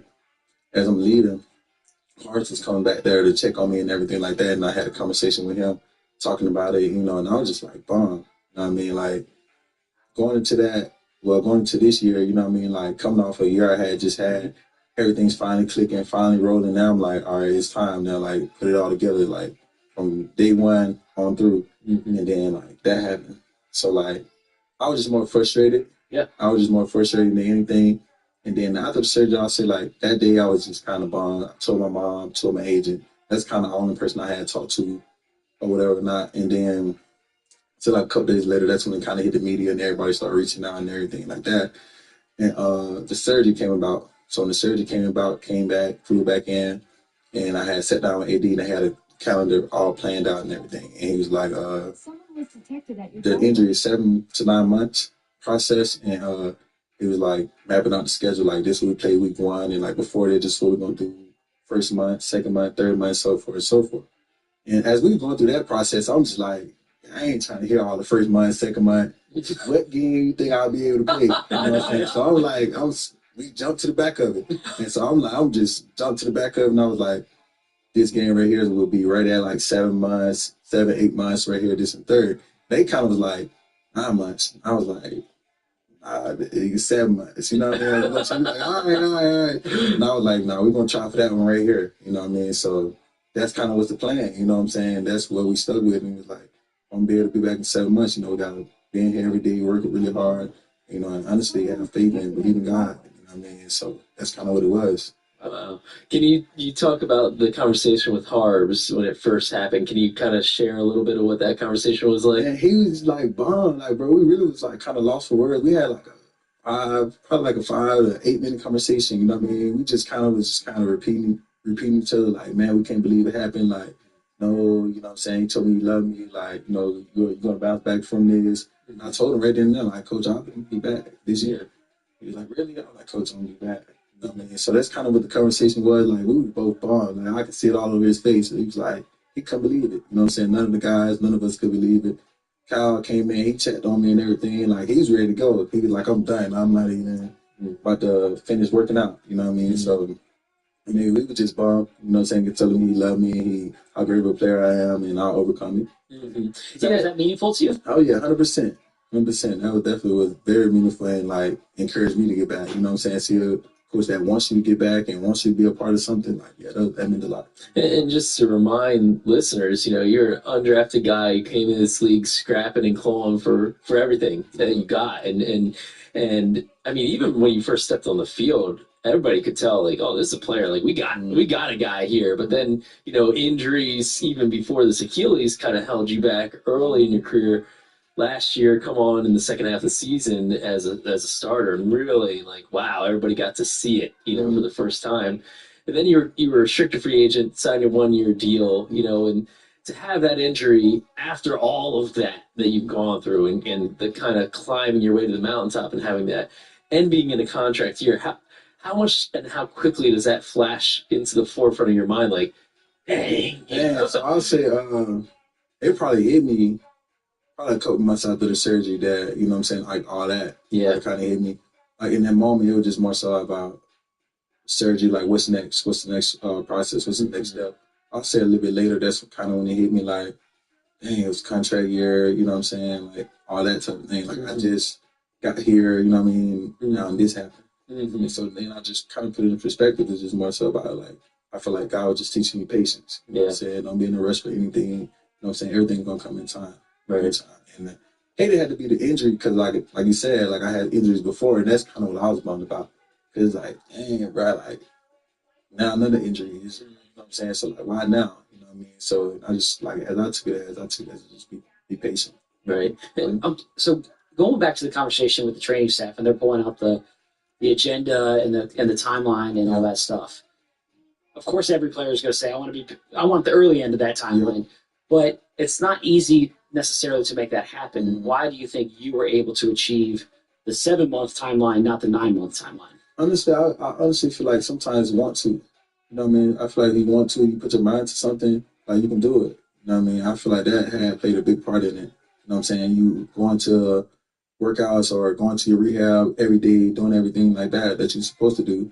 I feel like that's what prepared me to do it. You know what I mean? To come back early. Then they said Sis did it. You know what I'm saying? T-Sis. They said he did it. He came back early. So now like, I'm way less than him and, you know what I mean? Right, way less. Right, there's less strain on it. Interesting. Exactly. So I'm like, I know it could be possible. It can be done. You know what I mean? So I wanted to. You know what I mean? So I had my mind made up to it, and I knew it could be done. Someone else done it. So I was like, I know I can do it too. So that's what it was. I was wondering about that because Sis came back. That was Super Bowl year too. So, I was wondering if you would realize the connection there. And he came, I think, late October. It was like a crazy timeline. So it's funny the trainers brought that up with you. 100%, man. I love football. You know what I'm saying? So it's more like want to, and that's why I feel like I was able to. And shout out to my surgeon. He did a great job. Well, I remember when Coach Harbaugh announced the injury back in the spring, and he said, there's a chance he could come back this year. Honestly, I felt like a lot of people were kind of like, okay. Yeah, 100%. They did. I know they did for sure. Right. I was seeing it, so they was like, yeah, whatever. I was like, all right, so We'll see, right? So is it like every day? Like, take us through kind of what does your routine look like?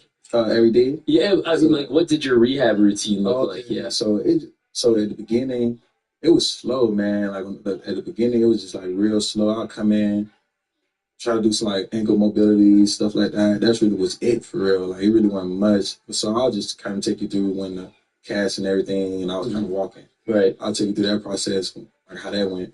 And so first I started off by walking and everything. Once I got that, I had a heel lift, about a 6-inch heel lift in, and we just slowly walking every day and stuff like that. And we doing like leg curls, hamstring stuff. You know what I'm saying? Kind of getting that strength all around it.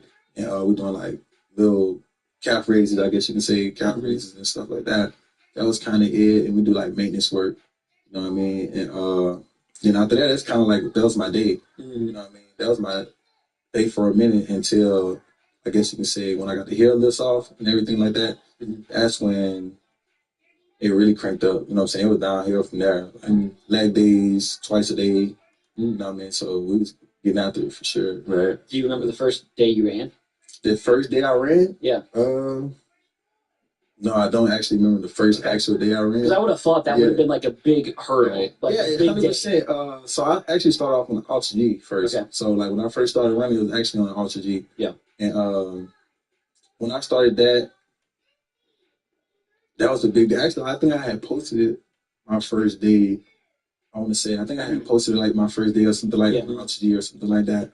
But no, that definitely was a big hurdle for me. You know what I'm saying? Getting on the Ultra G and starting running again.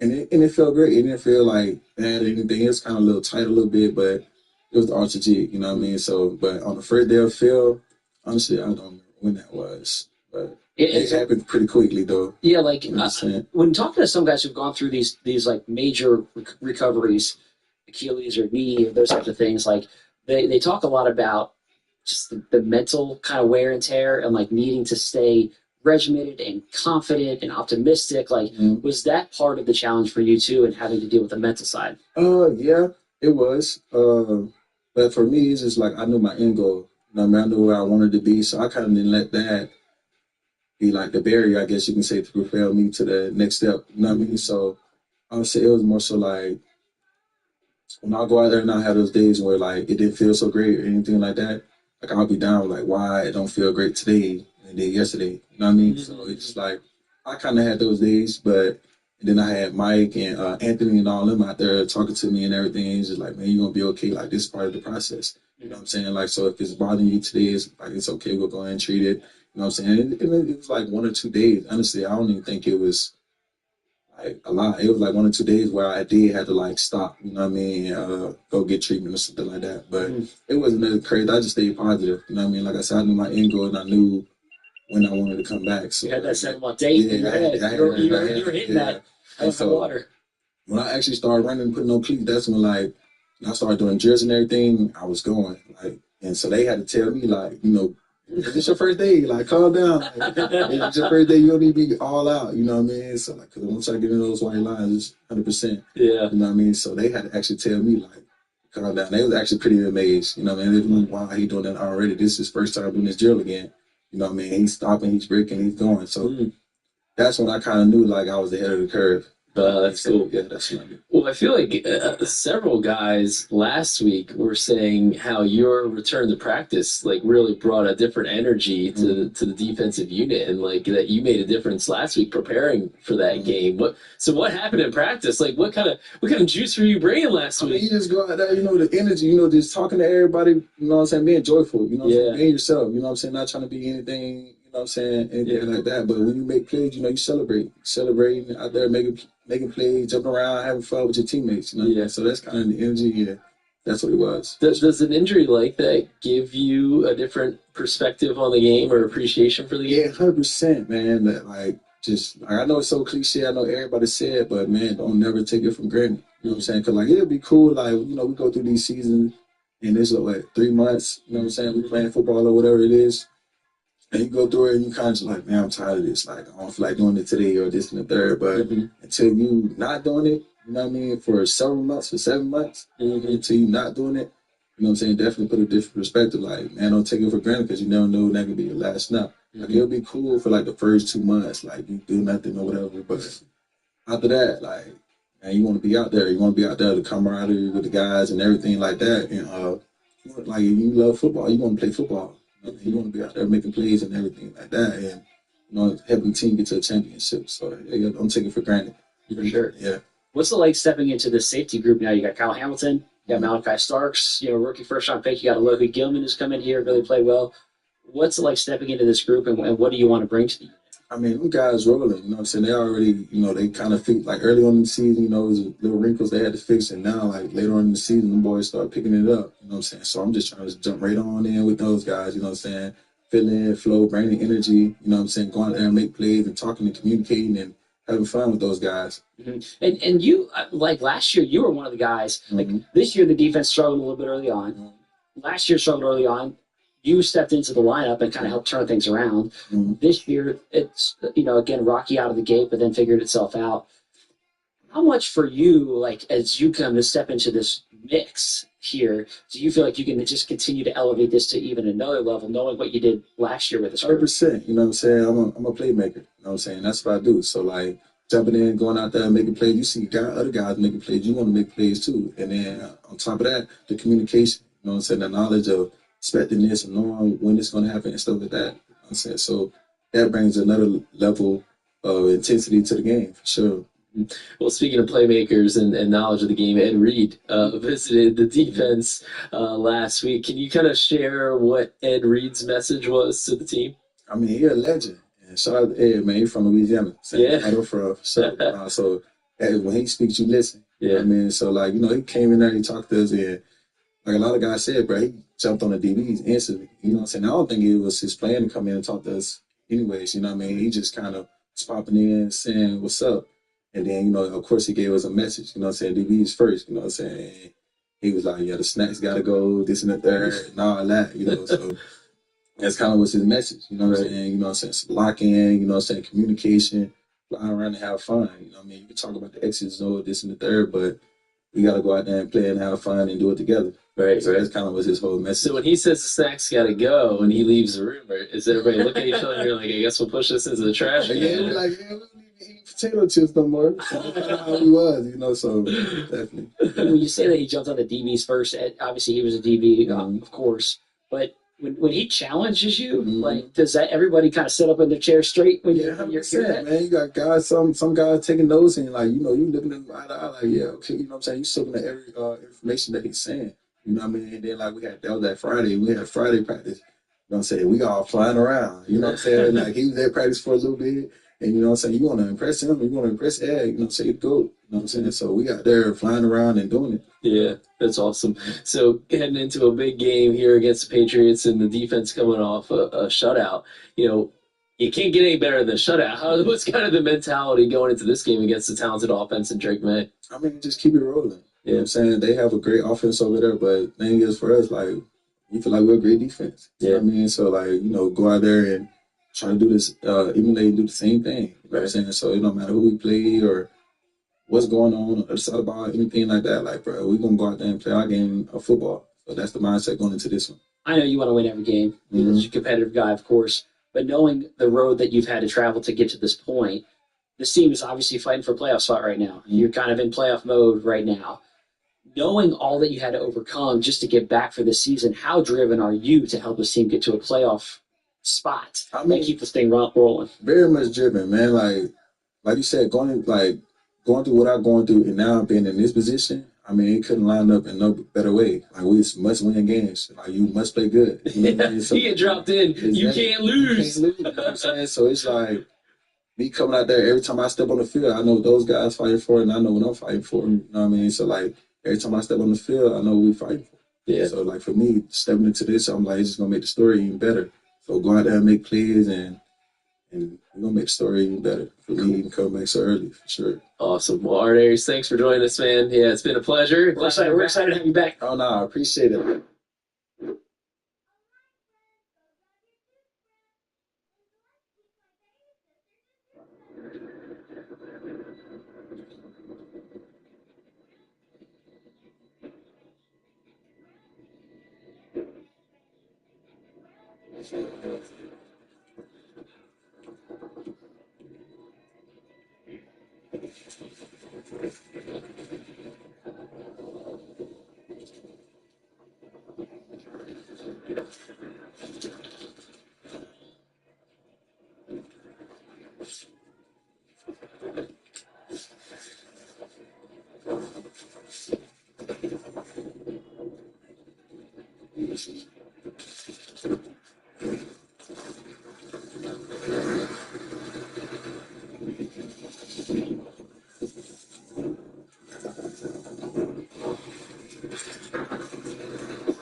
Ed Reed talked to the defense earlier, and he just talked about the brotherhood. He talked about the brotherhood and the guys being close. You guys know him. He'll need no introduction, man. Best safety, DB, NFL history, bro. Was here in the seats that we was in, man. So we're still let him have the floor, bro. We got to take the opportunity to get a legend, you know, in the game that's here, man. You got to get an opportunity to listen to what he got to say. Appreciate it. Appreciate it. Game and the team is only as good as your weakest links. The unsung heroes, the guys that gonna go hard just because run through the wall. You either coaching your teammates or you're allowing it to happen. In here, we watched the film together. When y'all break down the film throughout the week or after the game, are you critiquing your teammate the same as you critique yourself? Do you critique yourself for high standards? And you probably saw some clips. Yeah, people come over to my house. I was just saying in that slot, but he cut. The seam running that 7. He's on the seam or 7. If he gonna run that 7, the other guy gonna run the short route. Hey, run that back one more time. That's when he had that short split. Mm-hmm. Oh, he did run. What he ran? Like a China. If you want it, go take it. Can't win it, you gotta go take it. Everybody trying to win it. You gotta go take what y'all want. I can let you know right now, I spent 11 years trying to win it. In this room. 11 years. Anything you want as an individual come through the team. You understand? Football is the ultimate team sport. I ain't nothing without D-line, bro. Hello, Denada Russian. I'm nothing without Sizzle. Because I know he got to get rid of that ball, Sizzle coming. You understand? I know he got to get rid of that ball. I'm nothing without Ray communicating to them guys. You know what I'm saying? I'm nothing without my other safety being on the same exact page as me. Directly across from me. Because I'm telling them we need to be on the string. We need not give this up. You feel me? Ultimate team sport, man. So I can do it all day, Coach. I really could, man. I appreciate it. That's why I walked in. I wanted to come back. I wanted to come back over there. I appreciate you. Yeah, long snap. I appreciate it, man. It's not good time. Come holler at us, dog. Appreciate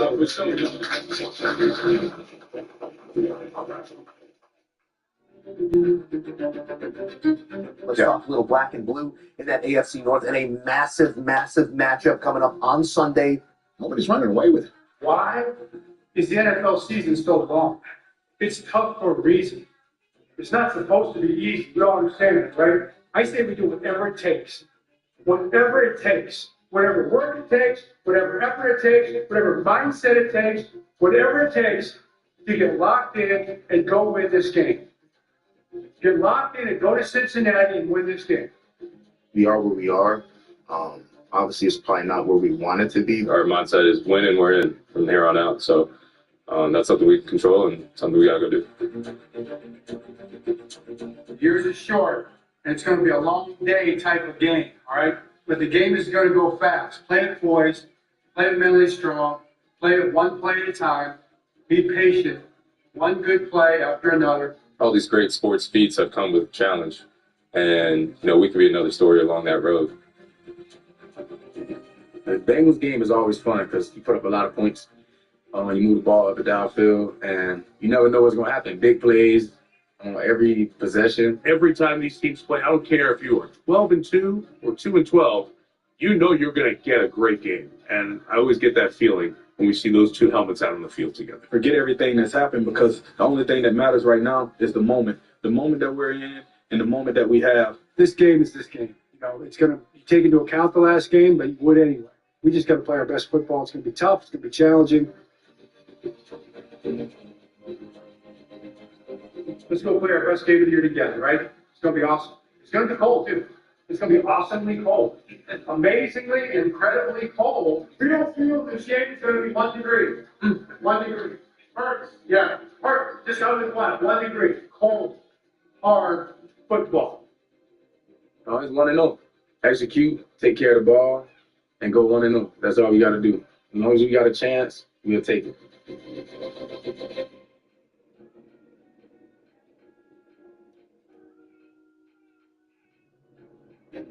Paycor Stadium in Cincinnati, Ohio, along the shores of the Ohio River, where the cold weather has settled down. It is 9 degrees today in Cincinnati, setting up the coldest game in Ravens history today.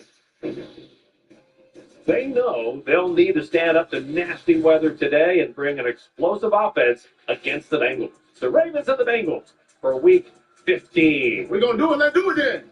Hey, boys, whatever it is, win, bro. Winning solves a lot of problems, bro. Just win your rep, win that drive, win the game, bro. Send these boys somewhere. When we beat them, they season over with. Come on, let's go out and do that. Let's do it. Stop them, 2, 1, 2. Where are you bad? I'm sorry. What, are you trying to say 1? No. Okay.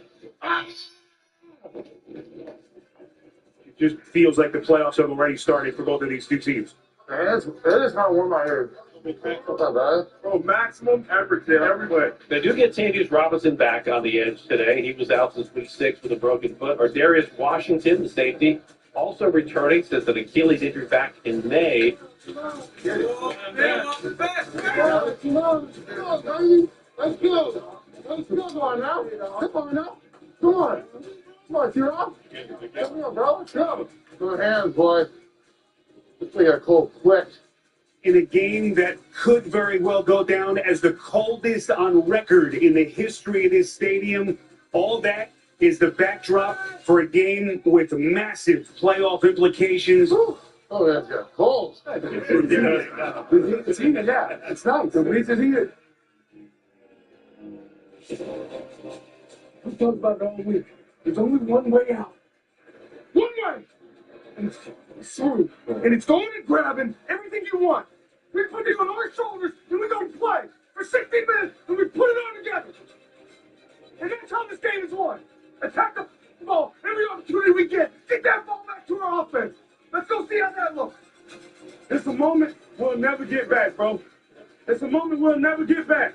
A lot of the dream to be in this position we're in right now, bro. This is the only opportunity we get this week. What you gonna do about it?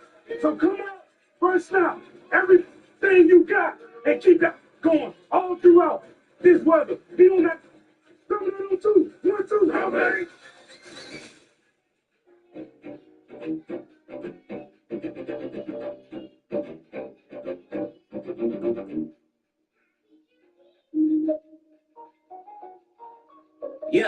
Yeah, real quick. I've been going to the top, yeah, real quick. I'ma switch up on the spot, yeah, real quick. I'ma copy what it's hot, yeah, real quick. Bengals had a lot of success running the ball against the Ravens back in Week 13. They ran for 129 yards, and that enabled them to control the clock. They had the ball 39 minutes to the Ravens 21 minutes. Don't want to see that transpire again here today on the road. Come on, boys. Gotta get a stop here. Burrow takes the snap. Blitz pressure coming. Burrow being chased, running to the right, and he's sacked back at the 41-yard line. Tavius Robinson, welcome back to the defense as he chases down Joe Burrow It's the first sack of the afternoon for the Ravens, and it is a huge play as it takes Cincinnati out of scoring range. Hit it real quick. There we go, defense. Yeah.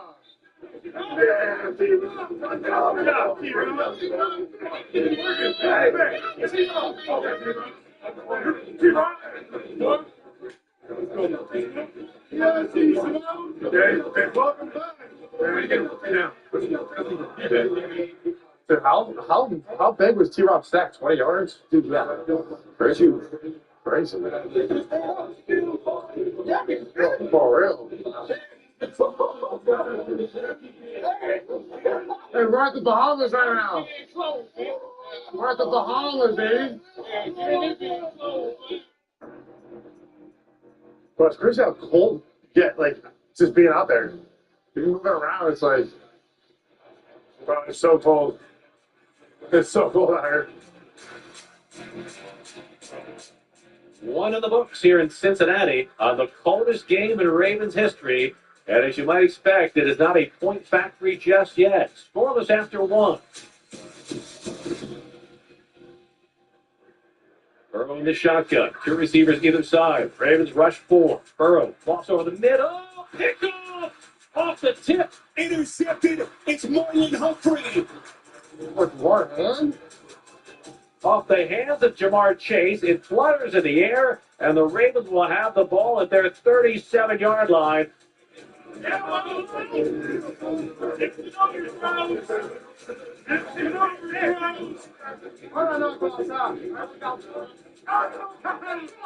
baby.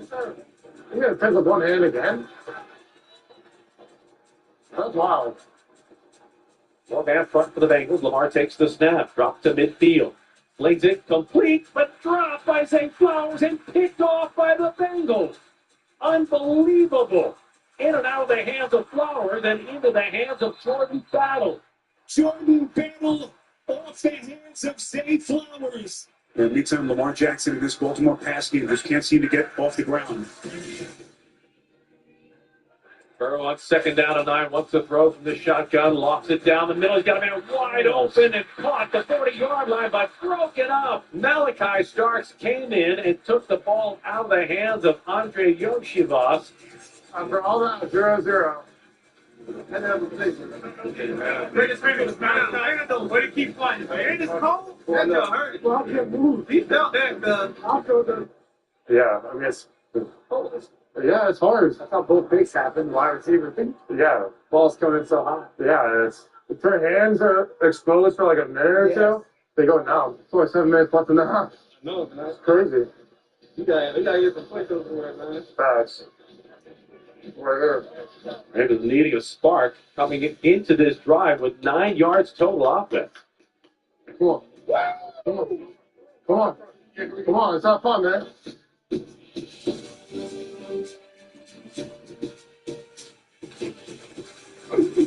Standing the play, he'll tuck and run. Across the 25. He's to the 30. Lamar slides down 14-yard scramble. And a Ravens first down to start the drive. Now that looked like Lamar Jackson.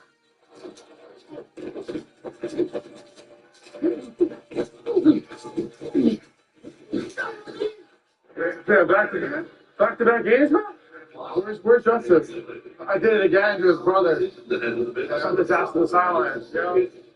I did it again. I know. I see. What did he say over there? He said he wants it again or something. He's like, all right, let's do that again. Or something bad. Making it seem like 2 for 2. That's why I sound like, damn, bro, back-to-back weeks.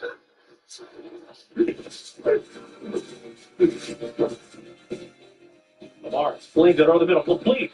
DeAndre Hopkins, he's across midfield. Bengals 40, 35, and he spun down at the Cincinnati 32-yard line. Rasheen Ali in the backfield on an obvious passing down. Lamar calling out instructions along the line. 3 receivers to the left. Says Walker to the right. Lamar to throw. Blitz pressure coming. He's got Ali 10. Ali 5. Touchdown Ravens. Rasheen Ali left wide open, and the Ravens are on the board in Cincinnati. So Rasheen Ali gets the Ravens on the board, and they get the first lead of the day as Rasheen Ali gets his first NFL touchdown. Just oh.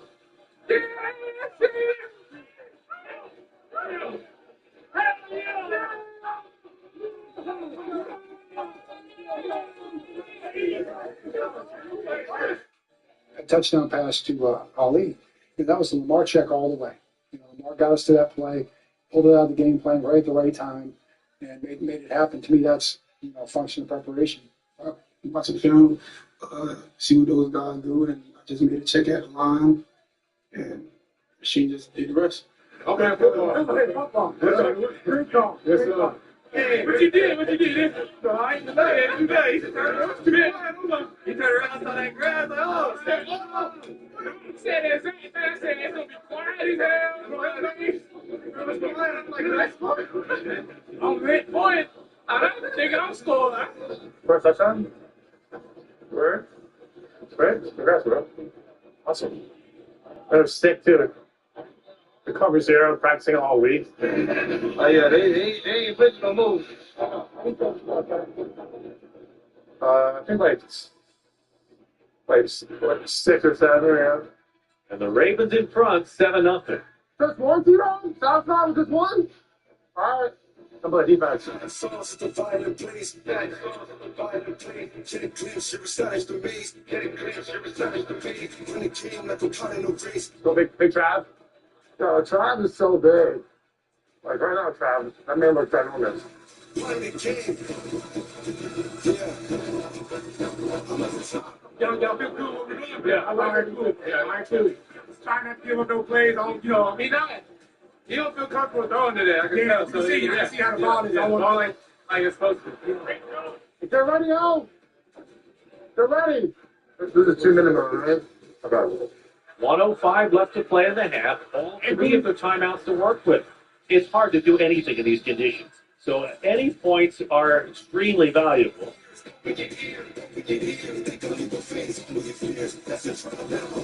Going deep down the sideline, and it is caught by Zay Flowers. A terrific catch in traffic. That's still for real.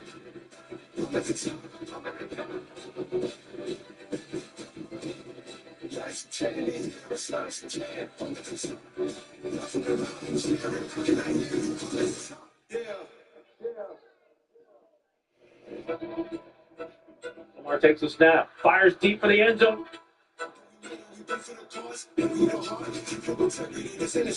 Just keep on watching me, you play your part. Until we made it, we play for the cause. Until we made it, we play for the cause. Got a man there, touchdown!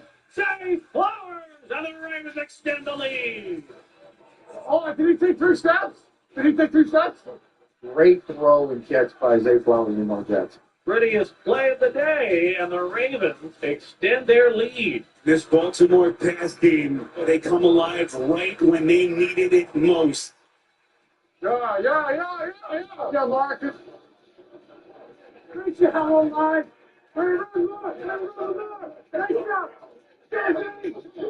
Nice shot. Good job, Al. Yeah, Zach. Great, bro. Awesome. Great drive. Drive me, boy. You can drive me, boy.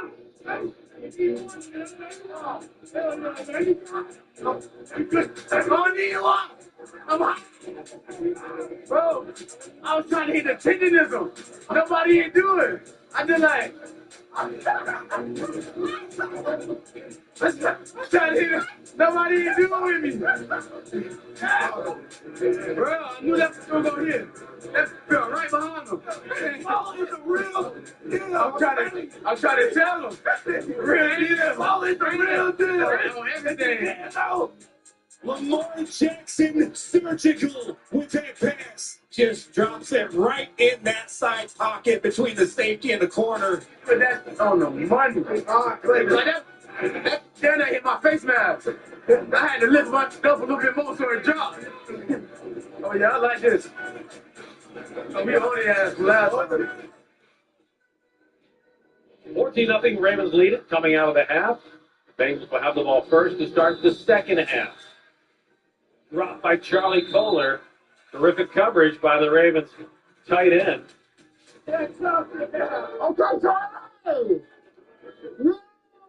First time in 33 games that Harbaugh's defense pitches a first half shutout. Well, to me, that's really the story of the game. Yeah, we came to dominate. I saw the play from a mile away. I'm going over the top. I took a step back in case I overcompensate. Orchestrating every intricate. I'm not on my feet, not a featherweight. Pull myself up out of mud like it's Navy SEALs. Ain't nobody gonna see my face. Absolutely, that's how we operate. We dominate, we immaculate. Look in our eyes, you will never see fair, cause we only war by faith. Yeah, I've been going in a continental documentary. My favorite documentary dominated this right here, detrimental. They can bring me in from ornament. Tip, tap, and incomplete in the end zone. Gito Awuzie had the coverage, and the Ravens take over on down. Let's go, boys.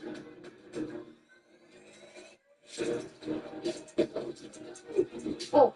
Quick toss, Derrick Henry. Right side gets outside the number 35-40. The King is rolling midfield. Bengals 40, and he's all the way down to the 38-yard line. First down, Ravens right out of the gate. Breaks a tackle. He's at 30. The King to the 20, 15, and he's down to the 14-yard line.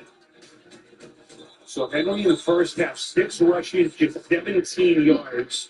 He's got 3 for nearly 60. They've all come on this possession to begin the half. Push him. Oh, yeah. Oh, yeah. Demoralize them. Come on. Well, they can't tackle Derrick right now. One thing that doesn't get cold is the Derrick Henry run. The kicking team comes on. This will be a 27-yard field goal try from the left hash mark. Luke's kick is up, right down the middle, and good. Keep using that play clock. He's trying to sit in there as long as he can.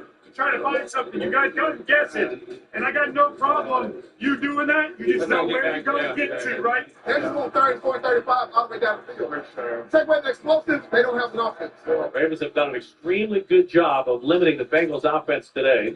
I'm just impressed by Baltimore's defense. The way they're playing, they are playing a disciplined brand of football today. Baltimore Ravens, their back seven has locked down this offense. Our defense is they're hitting right now. And San Oriole's defense again holds for the Ravens. Ravens get it back. We're to plaster and outwork them. That's all it's going to be about. Continue to outwork them. Continue to outwork them. You got to make these guys take the long road. Everybody good? So continue to be good on first down. Good? Continue to be big in my gap on first down. And then second down, let's get more push. Because we know it's coming. Y'all good? Pull, top drive. Keep my feet running through contact. Don't stop to look to back. Knock these guards into the quarterback. Y'all got me? Yes, sir. Keep that up. You need that coming up. Let's go. I really like what I've seen from Lamar Jackson. Not extraordinarily flashy, but they've made the right plays at the right times in this game. Mill. I got a good one. We ran like wide zone. Bro, I just ran off the line. On the ground? Dude, I straight landed on his ass. Hey, one more quarter. That's all we got. It's about our best 15 minutes, all right? This Ravens defense with Orr, they have made all the right calls in a game that they just have to have here. My boy's going crazy today. Our defense, they're hitting their ass, bro. They're matching everything. You're wondering the last time the Ravens defense shut out an opponent. You have to go all the way back to the 2018 season in October at Tennessee when the Ravens shut out the Titans 21-0. At 124 games since they stuck a goose egg on an opponent. Burrow to throw. Pumps once, pumps twice, and he's sacked back at the 19-yard line. Travis Jones with the Ravens' third sack of the afternoon. What a week for Travis Jones. New contract, gets the sack.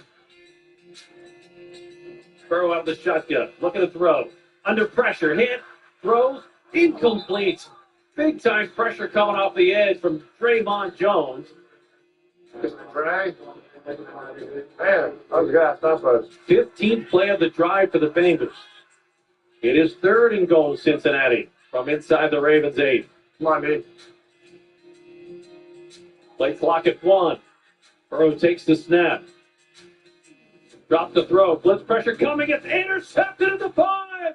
Kyle Van Noy hands it off to Gilman on the near sideline. Alohi Gilman to midfield. He's gone. 40, 30, 20, 10. Touchdown Ravens. Alohi Gilman. And with 7:38 left to play in Cincinnati, the Hayes of the Barn.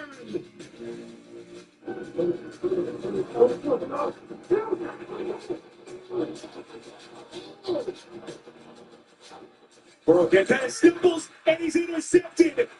Picked off by Van Noy. Then the handoff, it's Gilman. And Gilman is going to score as the Ravens look for the knockout punch. 95 yards.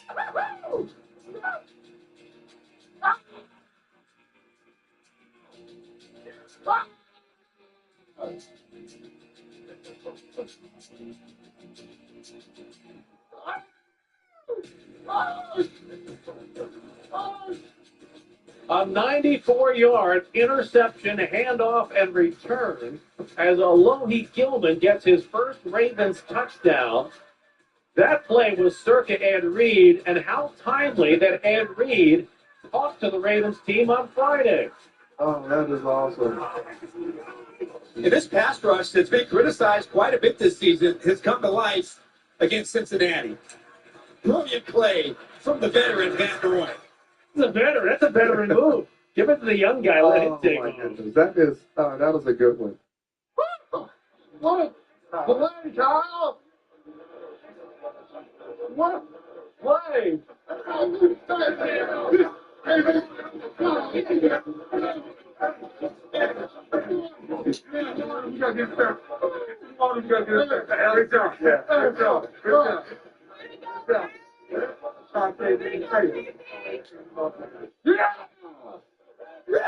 What the? Wow. As soon as I saw Kyle, like, try to give him the ball, I'm like, oh, God, please. That was awesome. Dude, what a play. I never said no. Yeah, for real. I ain't beating him. And he was so smart to, like, not throw it either. Here, take this. Yes. You go score. You're way faster than me. Wow. That was awesome. I know it's it. You're running.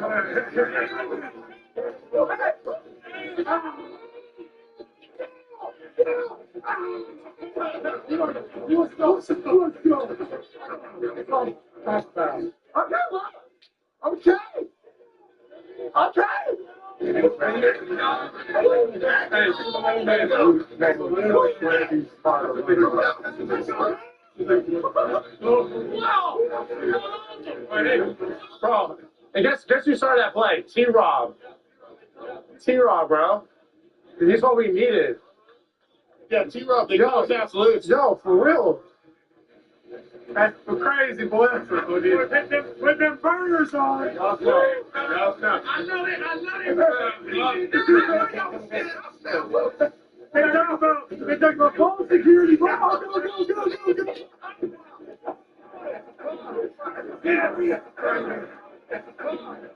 Conserved energy and we scored. Great play, Mike. That was amazing. That's like, I think, play of the year on our team. I don't know what's the better play we had. The Hurricane. Yeah, but that was like a 90-yard pick six. I love it. To seal the game in Cincinnati. Yeah. Yeah, Hurricane's pretty good. You think you're going to go 100 there, bro? No. That's a veteran move. That's a veteran move. I see you go. Yeah. I see that vet move. You're like, hey, I ain't doing this. You take it, man. Yeah. Not no more. Hey, this might be the coolest thing I've ever seen on a football field. Good job, bro. Sorry, no. Hand off. Relay race behind me.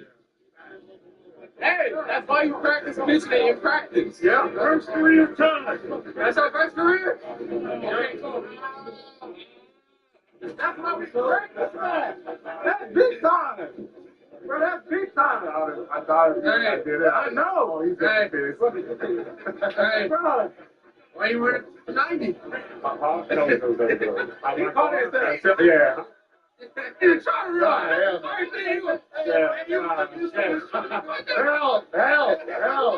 Help. And suddenly, this bitter cold day is looking awfully sunny for the Ravens and their postseason hopes. The fourth coldest weather game, all 4 Ravens wins. That's not a fluke. That is building your roster for the weather in your division. But even like when you're out there for like 2 or 3 plays in a row, instant like everything's starting to go numb. Like even as much as you're moving around, it doesn't matter. Well, I'm not gonna lie, I like this weather better than it being like 100 degrees in Miami. The Ravens defense gets it done. It's so hard to get a shutout in the NFL. And they are celebrating on the Ravens sideline. They deserve the shutout. Shutout in Cincy? Shutout in Cincy? Yeah. That's right now. Let's go. Shutting out Joe Burrow? Okay. I'll smoke that dude. I'll sleep on that dude. Shut up, bro. You hard on you. Hey, go, man. Shut up. Welcome back, T. Hello. Good to have you back, man. Come on, man. Let's go. Way to play, bro. Step up, boy. Step up.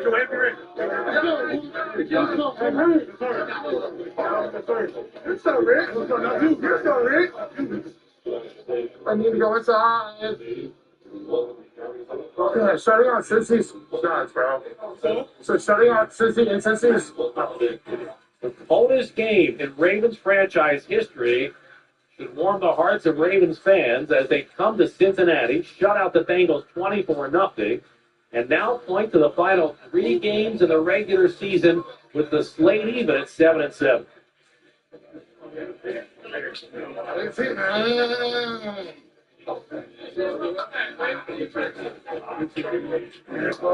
Yeah, everybody here. We got everybody. Defense, you guys all here? Come on, defense. Come on, man. Let the defense get in here. Get in here and join us, dude. Got all that space back there. Yeah, come on, Dave. Come on, dude. You kidding me? Man, my dad's gonna say. My dad's gonna text me. I just tell him. My dad's gonna text me tonight. He's gonna say. You know what he's gonna say? He's gonna say who's got it better than us. Yeah. I'm saying who's got it better than us. I'm telling you right now. We're saving it. Because when that day comes, it's going to be true, right? But he's going to say you never had a better win. Your team never had a better win than this one right here. Man, I don't think we ever had. I'm so proud of you guys, man. I'm so proud of you guys to do what you did, to never blame, never bat an eye, never point a finger, stick together every day. I heard something today. Johnny said it. He said it today. It was so good. I'll never forget it. He said it's okay. It's good to have your back against the wall. He said you want to have your back against the wall when your wall is God. All right. Your wall is your faith, your belief, your trust, and your wall is one another, man.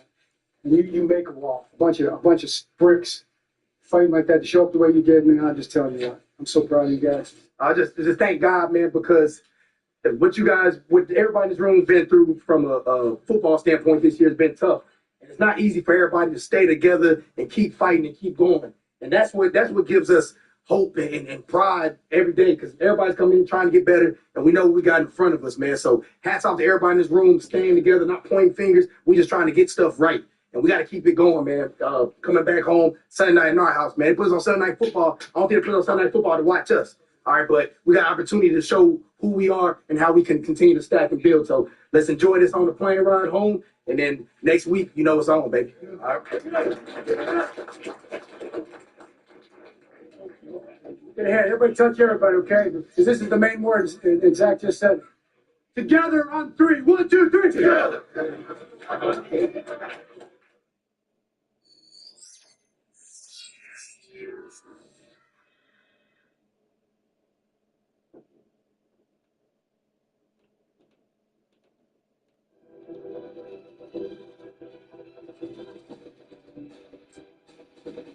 It is Purple Rising Night. The Ravens revealed in the offseason their First ever alternate uniforms, the matte purple helmets, purple jerseys, purple pants.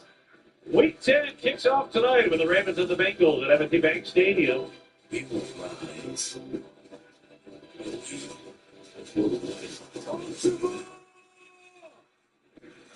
It is the rematch between the Ravens and the Bengals tonight under the lights on Thursday Night Football. The name the AFC North gets is true. Touchdown, Nelson Aguilar! The violence, the physicality the guys play with, it's always different when we play each other. Bow, bow, bow, bow, bow. It's got to be a physical, ass-kicking kind of mindset. Under pressure, it's sacked back at the 40-yard line. You know the AFC North teams, they're going to beat each other up on the way to the playoffs. Ravens say they have the ball, and they do. Take advantage of opportunities that we do get. Let's keep doing those. We'll be where we want to be. Touchdown, Ravens! 5-1. Welcome to our place. It's not going to be a fun 3 hours hanging out with us. Purple rising, and the Ravens are rising in the AFC North.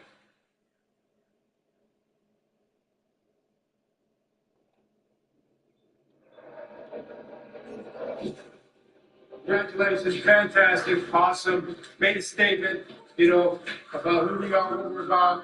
We are rolling. We are hurtling toward Thursday night. Hurtling 1,000,000 miles an hour.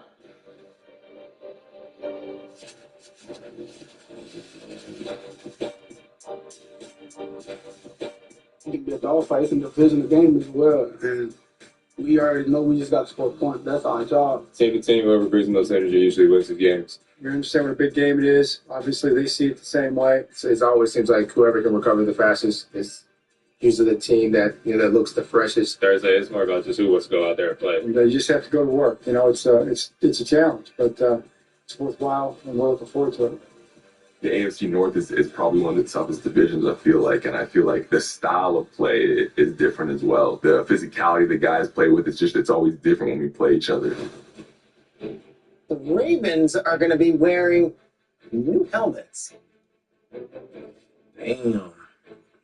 This is hard. See, this is the one. This is the one. This is the one.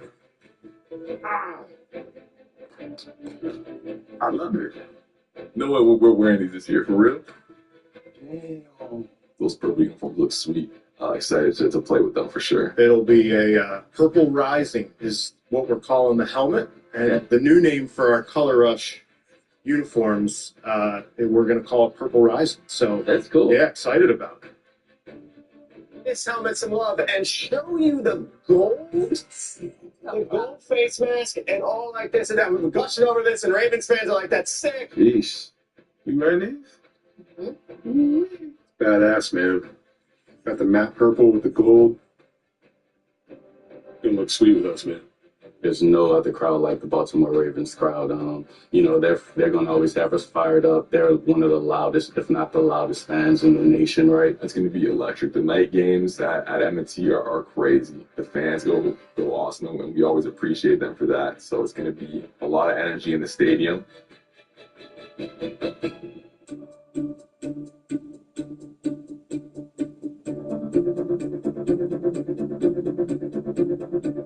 I'll say, man, we only got so many of these opportunities left. I mean, we're already about almost halfway through the season, man. So, like I said, take advantage of the opportunities that we do get. Let's keep doing those, and we'll be where we want to be. You will be popping out of your skin on Thursday night, ready to roll. It's got to be a physical, ass-kicking kind of mindset. It's got to be a run into the ball, finishing blocks kind of mindset. It's got to be a playmaking kind of mindset. It's got to be an energy, execution kind of mindset. Everything we got. Everybody's going to be watching. That's how we love it, right? Can't wait to do it.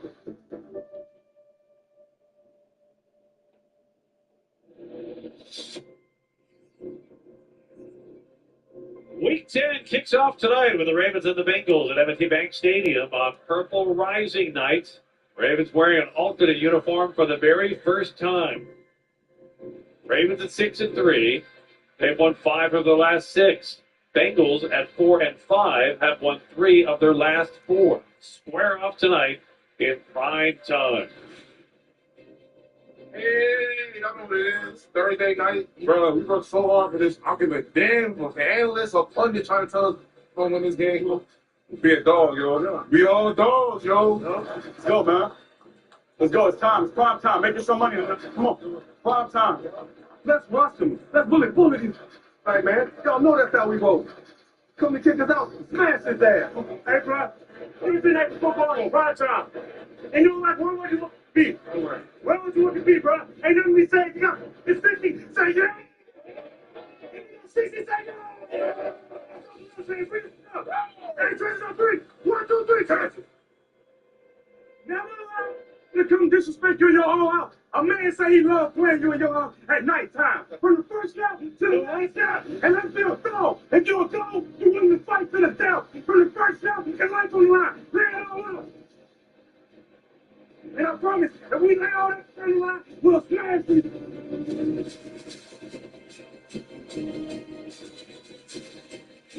Bengals know they must win tonight to stay in this race, and the Ravens know they must win to stay apace of the Pittsburgh Steelers. So we have reached that point in the season where it all starts to matter.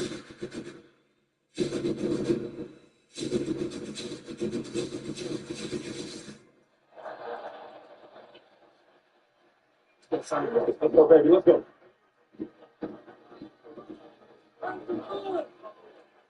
Let's go. Come on. Let's go, coach. Let's go. Hey, have fun today. Come on, let's go. Have fun, man. Y'all boys do y'all. Man, they can't y'all, man. Let's go. That's the Bengals' third down conversion in the opening quarter. The Bengals have as many third down conversions as the Ravens have plays. Bengals have outgained the Ravens 108-6 in the yardage column. And that's where we stand as this series picks up where it left off in Week 5 in Cincinnati. Burrow from the shotgun on 4th down and 3. Takes